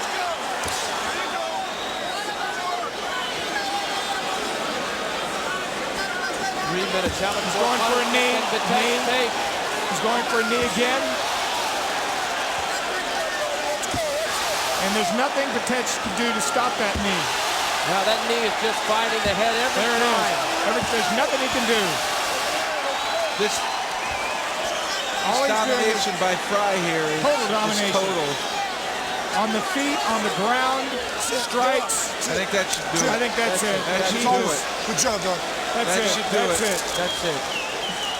That's about all the beating he could take for one night. McCarthy did a good thing here. Matches in UFC history.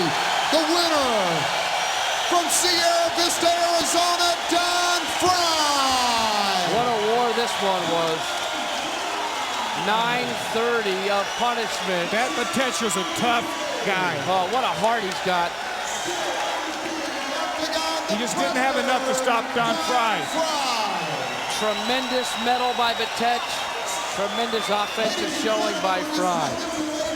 Well, that definitely proves that the UFC that Frye won was no fluke. He's here to stay. I think that he's got the most lethal ability. He can strike on that ground. He can strike with his hands, with his elbows, with his knees. He can grapple. Wow. Was that explosive? It was difficult to watch after a while to see him take that many blows, Dragon, and you've been in the ring yourself so many times. Right, when it comes to the strikes, I've been there before, and I just saw the Brazilian fighter just taking a pummeling. Here's a look at some of the action, Don. Here he's dishing some out, but the short hook from Frye had more than he could take. Here he's dazed, he's trying to grab. Frye then goes to the knees, which was a good tactic. He could have used it more. He's shooting the knees to the head, but really the body was what was open for those knees. These are just half-hearted shoots by Betetti. Knees and elbows from Frye.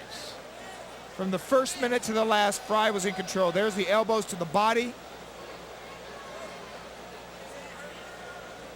Well, Frye said, they say the wolf climbing the mountain is hungrier, but for the wolf on top of the hill, the food is always there. Well, he must have been eating good this week. Well, you know he gets free pizza at Pizza Hut because they all know him now. And there's the knees at the top of the head, which Betetti could not stop. He's trying to just, out of desperation, hold his pants. Betetti giving away 25 pounds was significant. The strength factor was not there. Well, you know, the 25 pounds wouldn't have mattered if Frye was not so technically sound.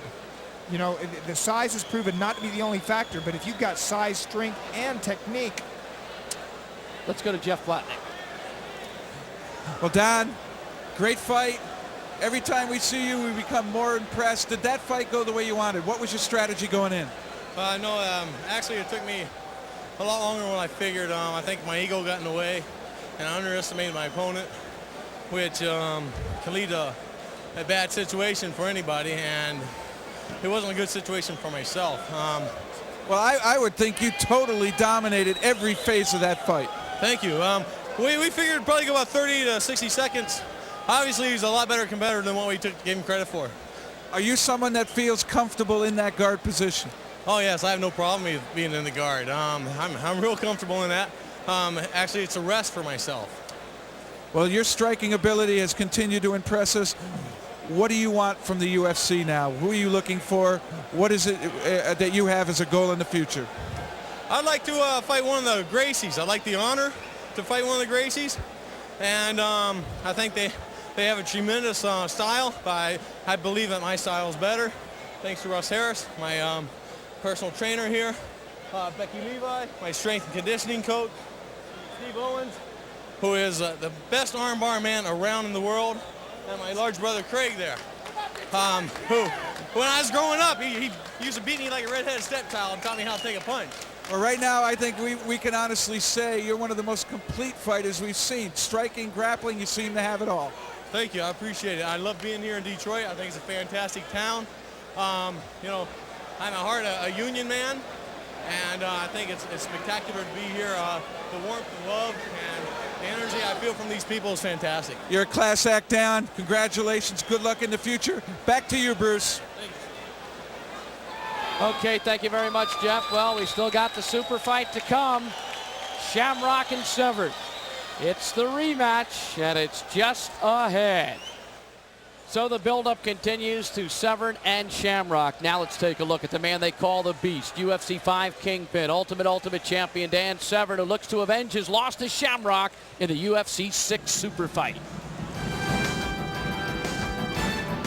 No other fighter has grown in the UFC like Dan Severn. Just 18 months ago, he was a highly touted newcomer with over 70 national and international wrestling titles to his credit. But the moment the gate closed, Dan Severn disappeared, and the Beast let loose. Now backflip by Severn. That's just a straight back suplex. He'll do it again if Macias steps up too hard. Wow! Oh, that's gotta hurt. That's gotta hurt. You saw Macias shake his head. It took three-time champion Royce Gracie a record 15 minutes to stop Severn and take the title in UFC 4. That's it. Oh!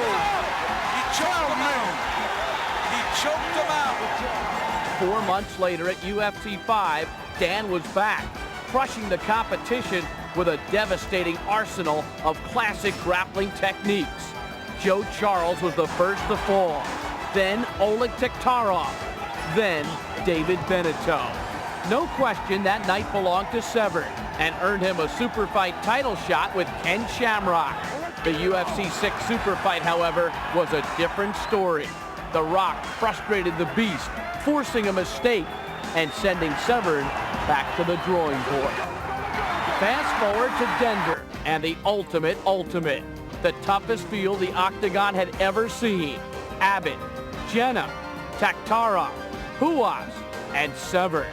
Armed with a new trainer and new skills, the Beast was indeed back, flattening Paul Varland, hammering Tank Abbott, and mauling Oleg Tiktarov. Severn had indeed proven himself to be the best of the best. Tonight, Dan Severn gets a second shot at Ken Shamrock. No doubt, the Beast has earned it.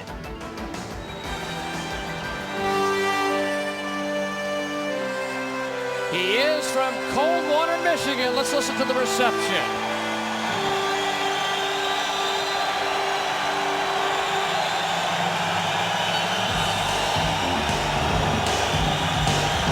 Over 70 national, international, state, and Pan-American titles. He coached the Michigan Wrestling Club. He coached college wrestling for 8 years. 25 years of amateur experience and everything from wrestling to judo to sambo to kickboxing to the tough man. He fought in Cuba on a dirt floor. The Beast, Dan Severn. He has transcended wrestling to a new dimension. Well, Dan said he's up the power for this, so he feels he has to be a little more cautious, definitely more patient. He's a master grappler. He's probably the best grappler we have here. His finishes have been the most suspect, and he's learned how to do that on the ground by using strikes and a few finishing holds. The Beast, Dan Severn. Let's get his thoughts coming into this super fight tonight. I'm at rest and at peace. But later this evening, it'll be time to release the Beast. The Beast, Dan Severn. Well, this man's name has become synonymous with the Ultimate Fighting Championship. He's appearing in his 7th UFC, has lost only once, never in a super fight. Let's take a closer look at the defending champion, Ken Shamrock. When future generations study the early days of the UFC, it's a sure bet they'll be studying this man, Ken Shamrock. He's been here since the beginning. He's fought the very best the Octagon has to offer. Combining awesome physical power and flawless technique, The Rock remains undefeated in super fight competition. Gracie couldn't beat him. Taktarov couldn't beat him. Chemo couldn't beat him. Neither could Dan Severn. Shamrock has also proven himself a skilled teacher, grooming 2 of his Lion's Den students, Scott Bazak and Jerry Bolander, for UFC competition. As a student, a teacher, and a tactician, Shamrock analyzes his opponents, then exploits their weaknesses. Were you surprised that when he shot there, he just left his head between your legs where you could easily grab it? No, he's done that before. Every time he puts somebody in the fence, he reaches up for the head and reaches down for the leg. So I had to clear my head, then go for his head. Tonight he faces Severn once more. Can Shamrock tame the Beast again? The rematch is next. And here comes the UFC Super Fight champion from Lockford, California. A chorus of boos and cheers. And he looks ready. The Japanese pancrase shoot fighting champion, the former king of pancrase.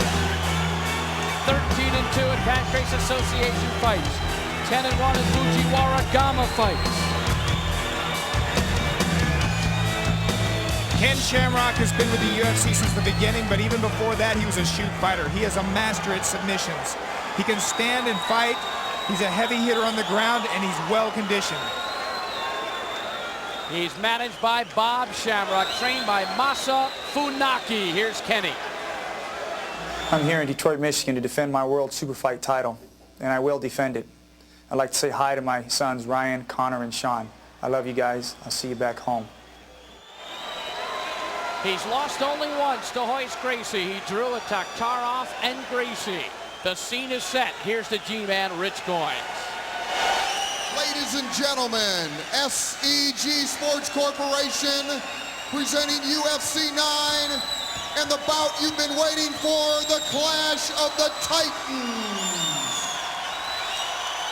Introducing, first to my left, a man with over 85 national and international titles in Sambo, Greco-Roman, and freestyle wrestling, UFC 5 Ultimate Fighting Champion, Ultimate Champion, 37 years old, 6'2", 247 pounds, from Coldwater, Michigan.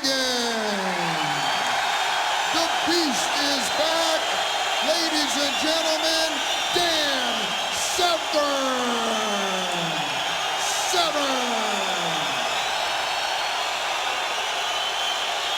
And his opponent in the Clash of the Titans, representing the art of shoot fighting from Lockford, California, undefeated in UFC super fight competition, 32 years old, 215 pounds, the master of the octagon, Ken "The Rock" Shamrock.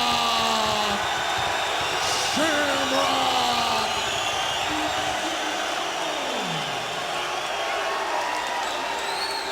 24-minute time limit with 2 3-minute overtimes. 30 possible minutes. Shamrock and Severn. Rematch of UFC 6. Shamrock won with a guillotine choke in 2 minutes and 15 seconds in that bout. Here's a look at the tail of the tape. Shoot fighting, Greco-Roman wrestling. Severn is 5 years older. He says his window of opportunity is waning. Severn at 247, Shamrock at a robust, solid 215. Here we go. John McCarthy will start it up. I think we're looking at the 2 best fighters in the UFC currently. Gracie's the only other one who's got their kind of records. The last time they stayed on their feet the whole time and Shamrock choked him out. Severn has told us he wants to get to the mat. Severn doing a lot of moving. I think Shamrock likes this. He's looking at a big guy, moving around a lot, spending some energy. Shamrock said he'll be very patient. There's not a lot of love lost between these two guys. Severn said that Shamrock dissed him in the post-fight interview at UFC 6.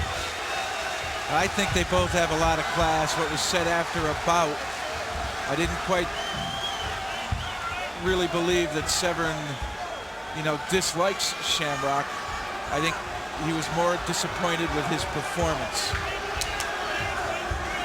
And again, it's like a chess match. Neither one wants to be the pawn.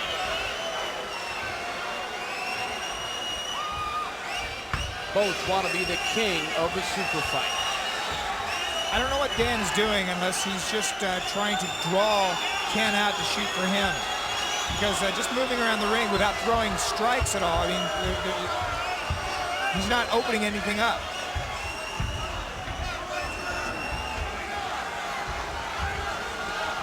It's all movement, no strikes thus far.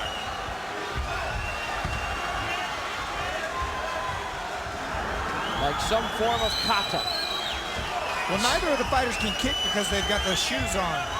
So it's going to have to be punches of some kind. And notice Severn is circling to the right. That's away from the power hand of Shamrock, the right hand. And again, they're slapping again because these guys know they need their hands for this match. They don't want to break a knuckle early. Neither one wants to make a mistake.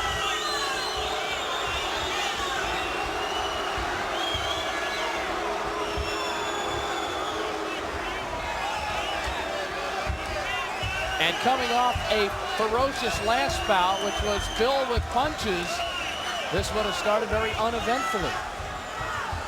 This is very cautious. I agree with Don. Severn must be trying something there. I think he's trying to draw Ken to come at him. I think Dan ought to stop moving. That's the best way to draw somebody to you. If you're moving, it's hard to come at you. Shamrock trying to land a right hand. Well, if they do this kind of slap fighting, I kind of think Shamrock's going to win because these are the rules of the pancrase. They're allowed to strike open-handed standing up. And so Ken is used to this. And even referee John McCarthy is becoming impatient. 3 minutes in.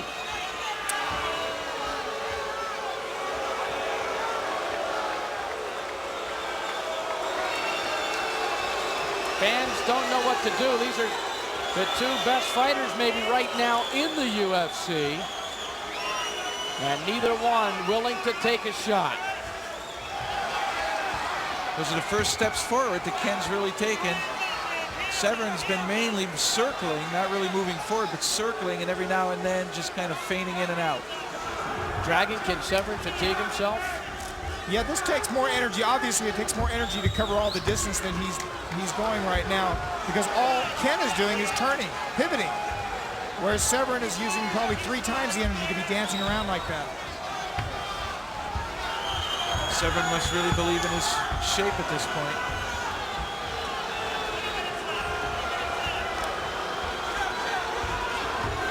I think the audience wants him to get it on. Still nothing happening except mental games. I think who's going to lose their composure and hear the crowd booing and have that pride of saying, hey, I'm a fighter. And you got to keep your strategies, maintain your poise, don't break the game plan unless you're forced to. And the longer you go like this, guys, I think the harder it is to engage, because you become more cautious.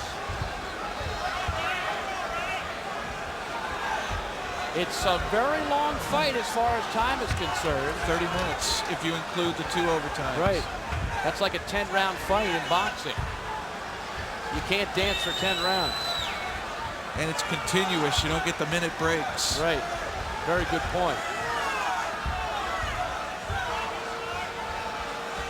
Severn's mouth is still basically closed. Doesn't look like he's really sucking wind in any way.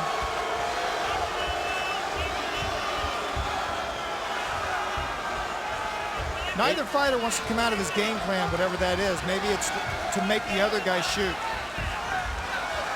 Nobody's trying to get to the mat. And these are 2 grapplers. Jeff, is this approach more of an approach not to lose rather than to try to win? Well, I'll say this. I'm sure Shamrock didn't expect to see a big guy like Severn bouncing around on his toes out in front of him, feigning and jabbing and moving. I think he probably expected the big bull rush. Shamrock landed a pretty stiff right palm on the face of Severn. Severn is working a very good sweat, and Shamrock is still relatively dry. So it's taking a lot out of Severn. Just slowing down a little bit. This is interesting here. In wrestling, we'd say the guy with the back to the center of the ring is the one who is not stalling, but at the same time, he's not moving forward either. Well, in the city which invented Motown music, this is a slow dance.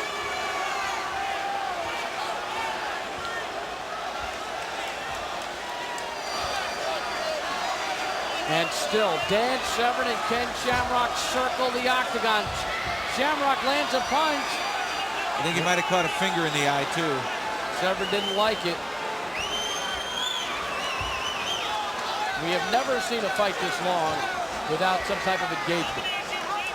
Thus far, this has been nothing but a total feeling out process or a drawing out process, one of the 2. And I think the drawing out isn't working.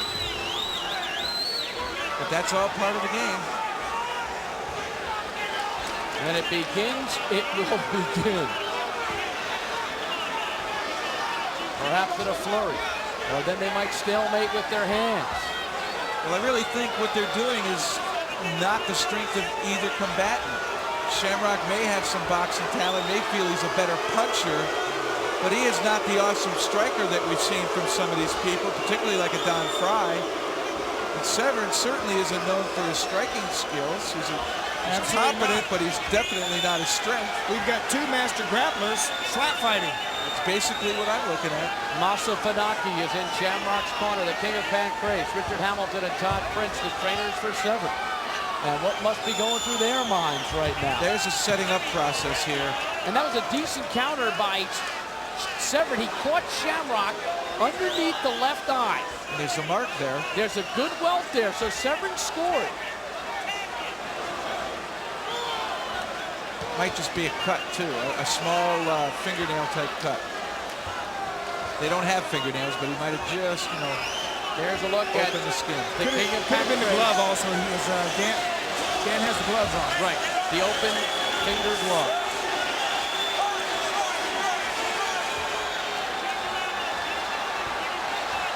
This one is a shocker thus far. Certainly not what we expected. We thought these two would be all over each other, but they both expressed they want to be patient. Certainly they've done that. Well, after the last fight, which was a barn burner, this is kind of lackluster, anticlimactic. We thought there would be high octane here in the Motor City, but thus far there's been a lack of fuel.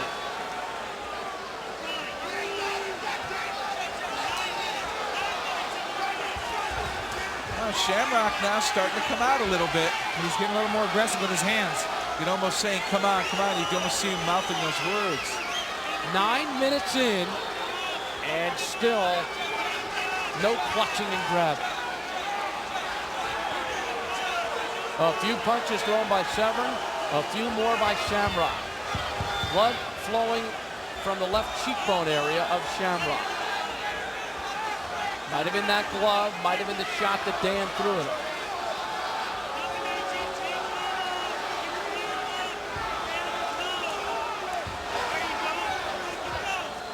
Are you guys puzzled by this? I'm very puzzled. We don't have a whole lot to talk about here. No, the action's clearing itself since the first 5 seconds.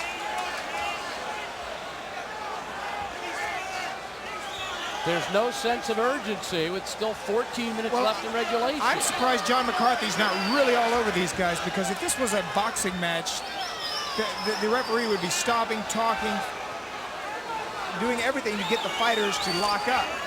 The only guy who ever won a round in boxing without throwing a punch was the legendary Willie Pep. He was so good defensively. I think John's going to have to break it and have a talk with the fighters. You can't just stare at each other. And McCarthy is in the face of both guys. All right, let's go. Here we go. Let's see if that little pep talk did something. Well, they can't find the fighters, which means you're not going to make the money you thought. I mean, I hate to think that it would take that to get them to initiate some type of aggressive attack. Let me ask you this, Don. If this continues through, how would you score this? I can't give a winner. A draw, perhaps? I could possibly come away with that. I could probably say we had two guys who were...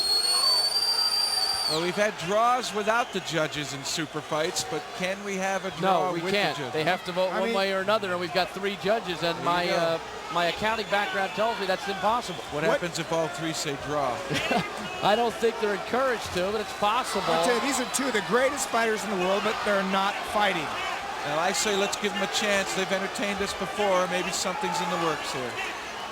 Almost 12 minutes in to this highly touted super fight. And it's been more super hype than super fight thus far. All right, I got to watch what I say, or these guys are going to be wanting to jump on me, but... And something's been thrown into the octagon. That's not good. The crowd wants to see some rip-roaring, and neither athlete, neither combatant really wants to go in at close range. Not yet, anyway. Shamrock with a left hand, followed it with a right. A combination. That's the best action thus far. Okay, so on the basis of that, I have to give the I think about to Shamrock. He's landed a couple of shots. Who would you say is the aggressor? I think I can count on one hand who's taken, or between the 2 of them, how many steps have been taken forward. Most of this has just been circling and pivoting. Circling and pivoting, yeah. Oh, there you go. There you go. Shamrock. There you go. I do believe we're going to see a change of tactic here after 2 successful combinations by Shamrock. Severn can ill afford to just eat punches. No, he's down now. I mean, if we're going to take the strikes, Shamrock may have a little blood on his face, but Dan's been hit more.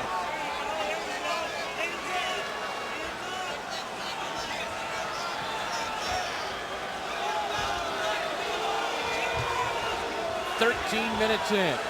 Still no clutching, no engaging by either fighter. Now Shamrock lands a right, and he's starting to find the range. I don't think this is a battle that Severn can win on his feet in terms of punching. No, this is the last thing I thought he would do. I really didn't think he would try to make it a boxing match with Ken Shamrock. Well, especially since Shamrock has done the shoot fighting, and in shoot fighting you can open hand strike standing up, so he's done this before. He's done this for years. Ooh, big right hand went over the top, and now Shamrock's moving forward. Shamrock looked as though he was going to go after Severn, but now he's pivoting again. Both of you two have been in combat many times before. Can you outthink? Can you overthink as a fighter and try too hard on a plan and sometimes get yourself wrapped up more in the plan than in the fight? Potentially that could be it. You create an image in your mind that's hard to break, even though realistically it's not there. Now there's an opportunity for Dan to drop down and take one of those legs out from under Ken, but he didn't do it. He just pushed him away and back up. It's like he's dug into his game plan. He can't get out of it. Severn said in the interview yesterday that he thought it would go the distance, and Shamrock said he thought it would be over quickly. You know, I don't know if Severn's left-handed either. He could be switching to southpaw. That's a tactic used in boxing all the time to try to confuse the opponent. But if you're not a puncher, who are you fooling? Crowd is chanting boring. Well, you know, I'm going to have to agree with him there, because when there's a lot of strategy that's effectively being applied, it's still exciting just to watch the technique. Or the chess game. Right. Here, I can't figure out the moves, and I certainly don't understand the strategy by either. I know patience is a virtue, but... And you know you don't want to make a mistake. That's the bottom line, I think, of fueling Dan Severn. But I believe as the fight gets longer, you become more cautious. Your time wanes.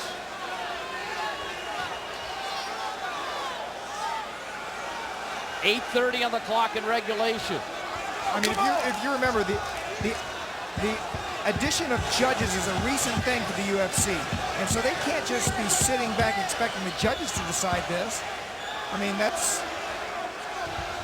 And there goes Severn in on a leg. He's got the leg. Severn working, spinning around on Shamrock. Shamrock breaks away. I thought Shamrock had him by the head there for a minute. He was looking for it. And I'll tell you, I think that boasted Shamrock's confidence and may have frustrated Severn. He had an opportunity, it got away.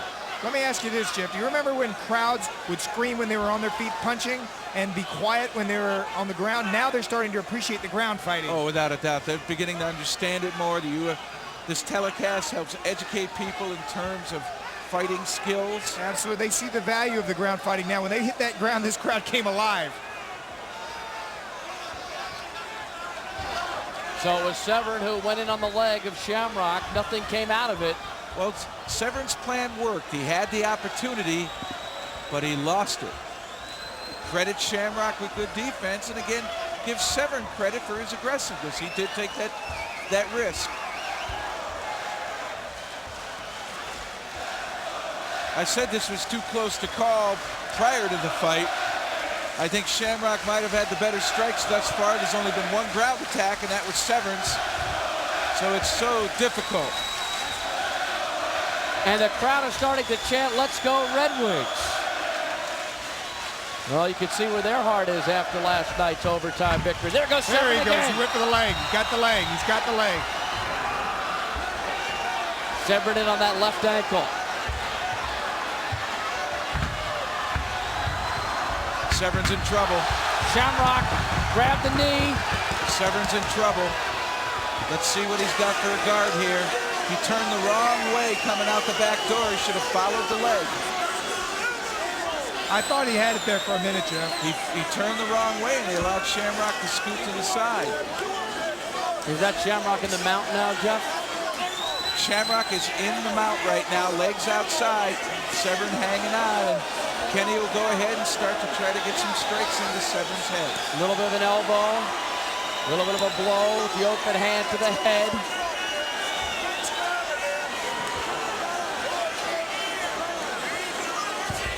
Under 6 minutes in regulation. And let's see if Shamrock can start employing some power. Severn's going to try to arch him off. And you can see from this angle there, Shamrock's got his legs crossed, which means he's got a hold around Severn's hips and thighs, and that's going to be awful difficult for Severn just to brute strength him off. Elbow by Kenny Shamrock. I think he watched that last fight, and he saw how effective it was for Don Frye. Those little short elbows. You see how you collapse. You try to push yourself up on top. If the bottom man turns, you just act like a bag of sand and drop. Don't try to fight the pressure. Just absorb it and maintain your base and your parallelness to the ground, to the mat. 5 minutes to go in regulation. There is 2 3-minute overtimes. What we say in wrestling is always stay belly down. And that way your hips are underneath you. Shamrock trying to free that right hand and does. Goes to the belly. Those will hurt. They'll stay with you until the wee hours of the morning. Next week. Rib shots don't heal quickly. No, it's the accumulation of blows. What about the grip being employed there by Severn? Straight out grip trying to keep Shamrock's head down.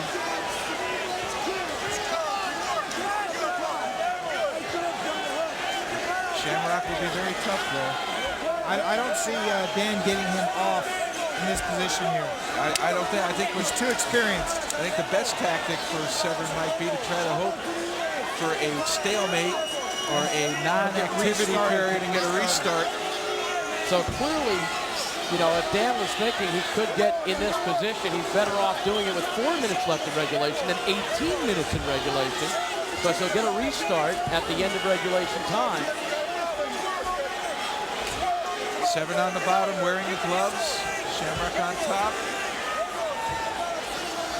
This is the super fight in UFC 9 in Detroit, Michigan. At Cobo Arena, Ken Shamrock in the mount position.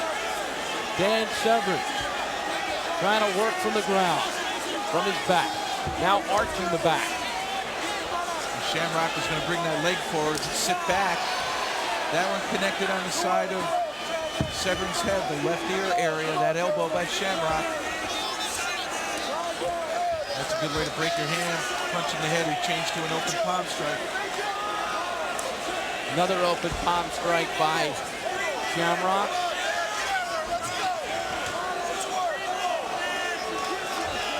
They've been going for 21 plus minutes. Well, he's going to get his opportunity at the first overtime. Severn will. It'll be an opportunity to get back to the feet. But then he's in a position where he's got to make something happen. Certainly, he's trailing now, without a doubt. It took until the 8-minute mark before Severn shot a single leg, was unable to capitalize. And then at the 6-minute mark, Shamrock is able to get Severn down.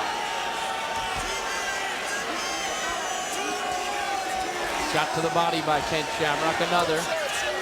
Right to the ribs. Keep working, doing good. Well, I think that's going to do it. I mean, there's enough activity here. McCarthy will not stop it. And point-wise, Shamrock is racking them up. Shamrock has the physical power to hold anybody under it.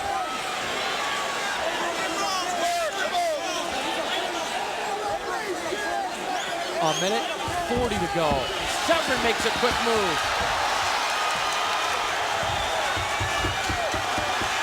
Severn with the reversal. Oh I can't believe that. And a headbutt from Severn and another. And now it's Shamrock in the guard. Shamrock is cut. He's got a new cut. It's on the right eye area. Severn begins to pound away. This is where Dan Severn wants to be. He wants to be in the mount. It's a hungry Severn. Look at him exerting the strength and power. A minute to go in regulation. This is a new fight now. Whoa. Severn is catching up. Whoa, and I tell you what, Shamrock's getting popped pretty good in the face, and he's bleeding pretty good. He's taking more punishment. Boy, Severn hung in there, and he waited, bided his time, made the big risk to get away. And it worked. He is starting now to take advantage of being in this top position. I don't know how he got out of that. He has done more damage in 30 seconds than Ken was able to do in 10 minutes. Come on. Final seconds of regulation. A big right hand by Severn to Shamrock's face. Another one. Ken's right eye is very bloody. He may lose this just on the cut. Wow. Back to their corners, and I believe it is overtime now. Look at me. Should be going in overtime unless they stop the clock. I don't think they do. This is dangerous for Ken. That cut's in a bad spot. Right over the right eye. So it's a bad break. You talk about starting off slow. It's finishing up fast. So it was at the 6-minute mark that Shamrock controlled till the 2-minute mark. And then Severn with the reversal, and he did much more damage in those 2 minutes than Shamrock did in the previous 4. Shamrock's not phased. You're right. It's going to be a question of the judges' interpretations of the severity of the blows. That's going to what it's really going to come down to here. First overtime. 3-minute period. Number 1.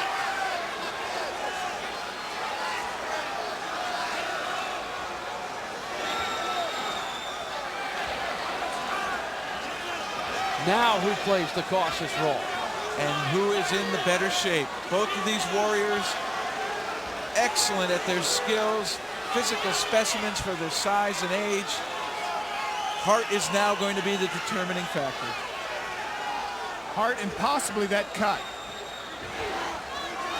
If that cut is the way it looks like from here, it will open quickly with one punch. You can't stop that punch. Trouble is, Dan doesn't have a good jab. If he had a jab snapping out there, he could open that up. Good but he's not much of a striker. He got that cut in there really quick with either an arm or elbow or a punch, but from the outside, he hasn't been real effective with his punches. Well, I'll tell you, if this fight continues this way, we may have our first very difficult UFC decision.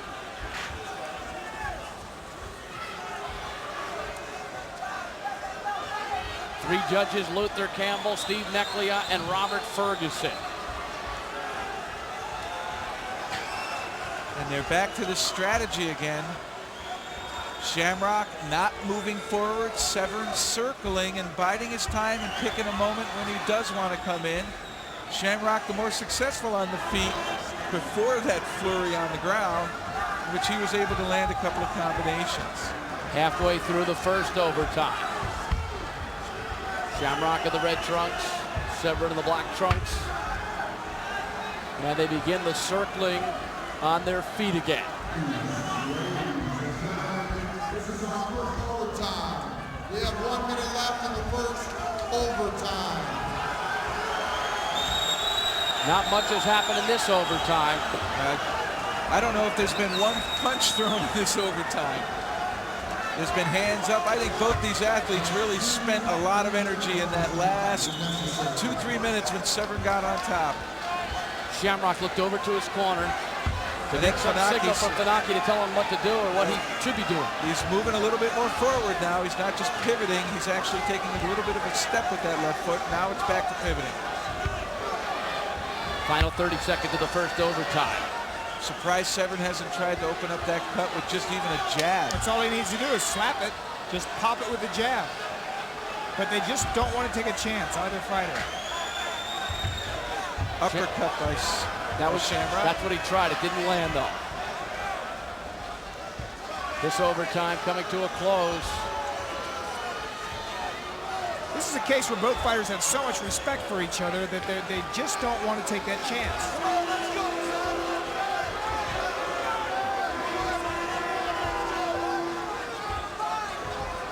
See, what Severn should do is he should snap a double jab, triple jab. Just move in, move forward, snap that jab out there. That is it for the first overtime. That is it for the first overtime. So like the Wings and the Blues last night at adjacent Joe Louis Arena, we go to our second overtime here at the Cobo Arena. And this time it's Shamrock and Severn. Oh, I don't have any clue how to score this fight. Get it all! No idea how. Final 3 minutes of this super fight. I think if one guy makes a big move here, yep, this is the final round. You can make the impression on the judges. It's like going into a final round of a regular fight, Don, even. Absolutely. Right now, this is a 3-minute fight. Anything goes. Nobody has totally dominated one way or the other. Either fighter can win it with some aggressive technique right now. I think Shamrock's got a lot of little punches in there, Severn the bigger ones. So do you play to win or do you play to try to not to lose? I say play to win. I don't know about you. I think this crowd, half of them are on their feet. They want to see two guys fight. Well, Severn's going to have to do something now. It looks as though Shamrock's finding the range now with those slaps. You would think Severn would want to try that one time to knock Shamrock down, and Shamrock is now moving in on Severn. Jab by Shamrock. Well, I'd hate to see the ultimate fight, super fight, won with these slaps. I'd like to see it won by grappling techniques or at least a powerful strike. And this was one that we really look forward to. It's hard to live up to that Frye Betetti fight. That was spectacular. Well, I think this is also a conflict of styles here. I mean, these guys have adopted this defensive counter-fighting style. Both of them, they won't give it up. A minute 30 left in this 30-minute fight. And then it'll go to the judges. Well, they say it comes down to the final minute. This one's going to do the same thing. And when you deal with warriors with heart, it usually does come down to that. Don, what do you think's running through their head? Do you think either one thinks they're ahead? You think I think these guys are both thinking about how they can keep from losing. If Dan's thinking, well, if I shoot down, he might get me in something and I could lose. And obviously, Ken doesn't have enough confidence to believe that he could shoot and take him down. These guys are not afraid to be injured. That's not their mentality at all. No, they're great fighters, both these guys. I tip my hat off to both of them. They're great fighters, great tacticians. It just doesn't make for a good show when you get these two determined fighters adopt this style of fight. And that happens a lot in boxing and in other sports where you get styles. Absolutely. Styles make a fight. There was a great fight between Wilfredo Benitez and Sugar Ray Leonard, one of the greatest fights of all time. The audience booed like crazy because it was two technicians. There goes Shamrock trying to shoot in. Severn gets to his feet, tries to land the knee and does not. Along the wall of the octagon with 10 seconds to go. There isn't enough time for either of them to do much here. Severn with a knee, and this one will be coming to a close. There's the horn, it's over. And boy, I'll tell you, this one's too close to call. It comes down to the judges. It comes down to Luther Campbell, Steve Neclia, and Robert Ferguson. 3 judges will score the fight. And I'm as perplexed as you, Dragon. Well, I just got hit by a cigar butt. So, obviously the audience is not very happy.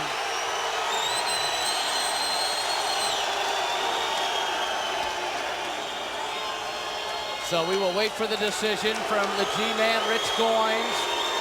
Things are being thrown into the octagon, which you don't like to see at all. No, but the fans are honest. You know, they're not going to hide their feelings. Let's go to the G-Man, Rich Goins, for the official decision. Ladies and gentlemen, we have to go to a judge's decision.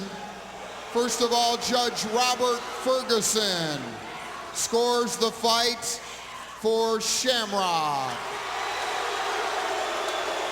Judge Steve Neclia scores the fight for Severn.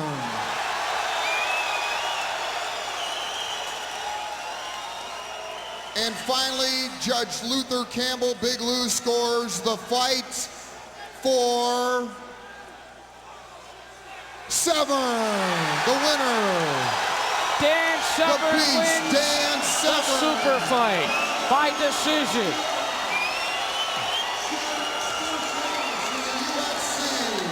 And there is the mutual respect that Jeff talked about between these two fighters. Severn has achieved what he wanted to. And now he challenges Royce Gracie in Super Fight 10. That's what Richard Hamilton is holding up. Don, your reaction?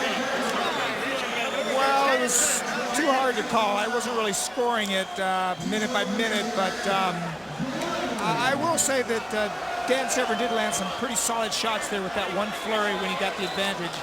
And you know, he was moving around the ring. Obviously, that was his strategy. Here you go. Here's the shoot, takedown. He went for the leg. I thought he had it. He didn't quite get it. He got away. But it was an aggressive move by Severn. That was at the 8-minute mark. He did shoot. Nothing really happened out of that one. Now the reversal by Severn. This came at the 2-minute mark after Shamrock had had control from 6 minutes to 2 minutes. And this is where I think the majority of the blows and the most damage was done in the fight. You agree? Absolutely. When he got Ken in that position, he landed some good, solid shots. Here's the end of the second overtime, and looked like Severn was getting in position for control, but you really can't tell. Yeah, I couldn't say he had the definite advantage. I mean, he was on top, but, you know, Ken Shamrock's a dangerous guy even when he's on the bottom. Split decision victory for Dan Severn, Shamrock's first loss in a super fight. Let's go to Jeff Blatnick and get some reaction from the fighter. Ken, tell me what you thought of that decision. It was the right decision, you know. I did something I thought might work, but seemed like he had the same thing in mind. So he didn't want to go to the ground, so that's why we both kind of had the same thing in mind, trying to see who would make the first mistake. He made the first mistake, and I didn't capitalize on it. So I made a mistake later on in the fight, and he capitalized on it. Well, it seemed you had the earlier momentum. You landed a couple combinations. He went after you. You got on top. Were you pleased with your performance once you got in that top position? No, I thought it was a little cautious, you know. But you know, that's what this is all about. You know, someone makes a mistake and someone doesn't. We made a couple mistakes in there, but neither one of us was able to capitalize on it. He landed more punches, more devastating punches than I landed. You know, it was the right decision. I thought it was a sweep myself, but you know. Well, Ken, you're a class act. It's good of you to say that. In defeat, we want to wish you the best of luck with your training. We look forward to seeing you again. Thanks again. Back to you, Bruce. All right, Jeff. So Shamrock always gracious in victory and Great gracious attitude. in defeat. And if you remember at one time I said we see the character of a man when he loses. It's easy to be a winner, but you can see there that guy is a champion. In and out of the ring as a man, he showed great character tonight. And what he said confirmed what we were talking about towards the end of the fight, how styles were so similar that it didn't make for an exciting fight, and Shamrock realizes that cost him. Right, well, he said we had the same thing in mind, waiting for the other guy to make the first mistake and then capitalize. And he did not capitalize, as he said, and Dan was able to land the more powerful telling blows and reverse him and capitalize when he got on top. Dan Severn making his way out of the octagon, and when he does, Jeff Blatnick will corner the Beast, who every time he's wanted to atone for something has done it. UFC 4, he lost in the final to Gracie. He came back to win UFC 5. He lost at Shamrock in the UFC 6 super fight. He came back and atoned that with a victory tonight. Great performance. Let's go to Jeff Blatnick somewhere in that mess. Jeff? Jeff, take it away when you can.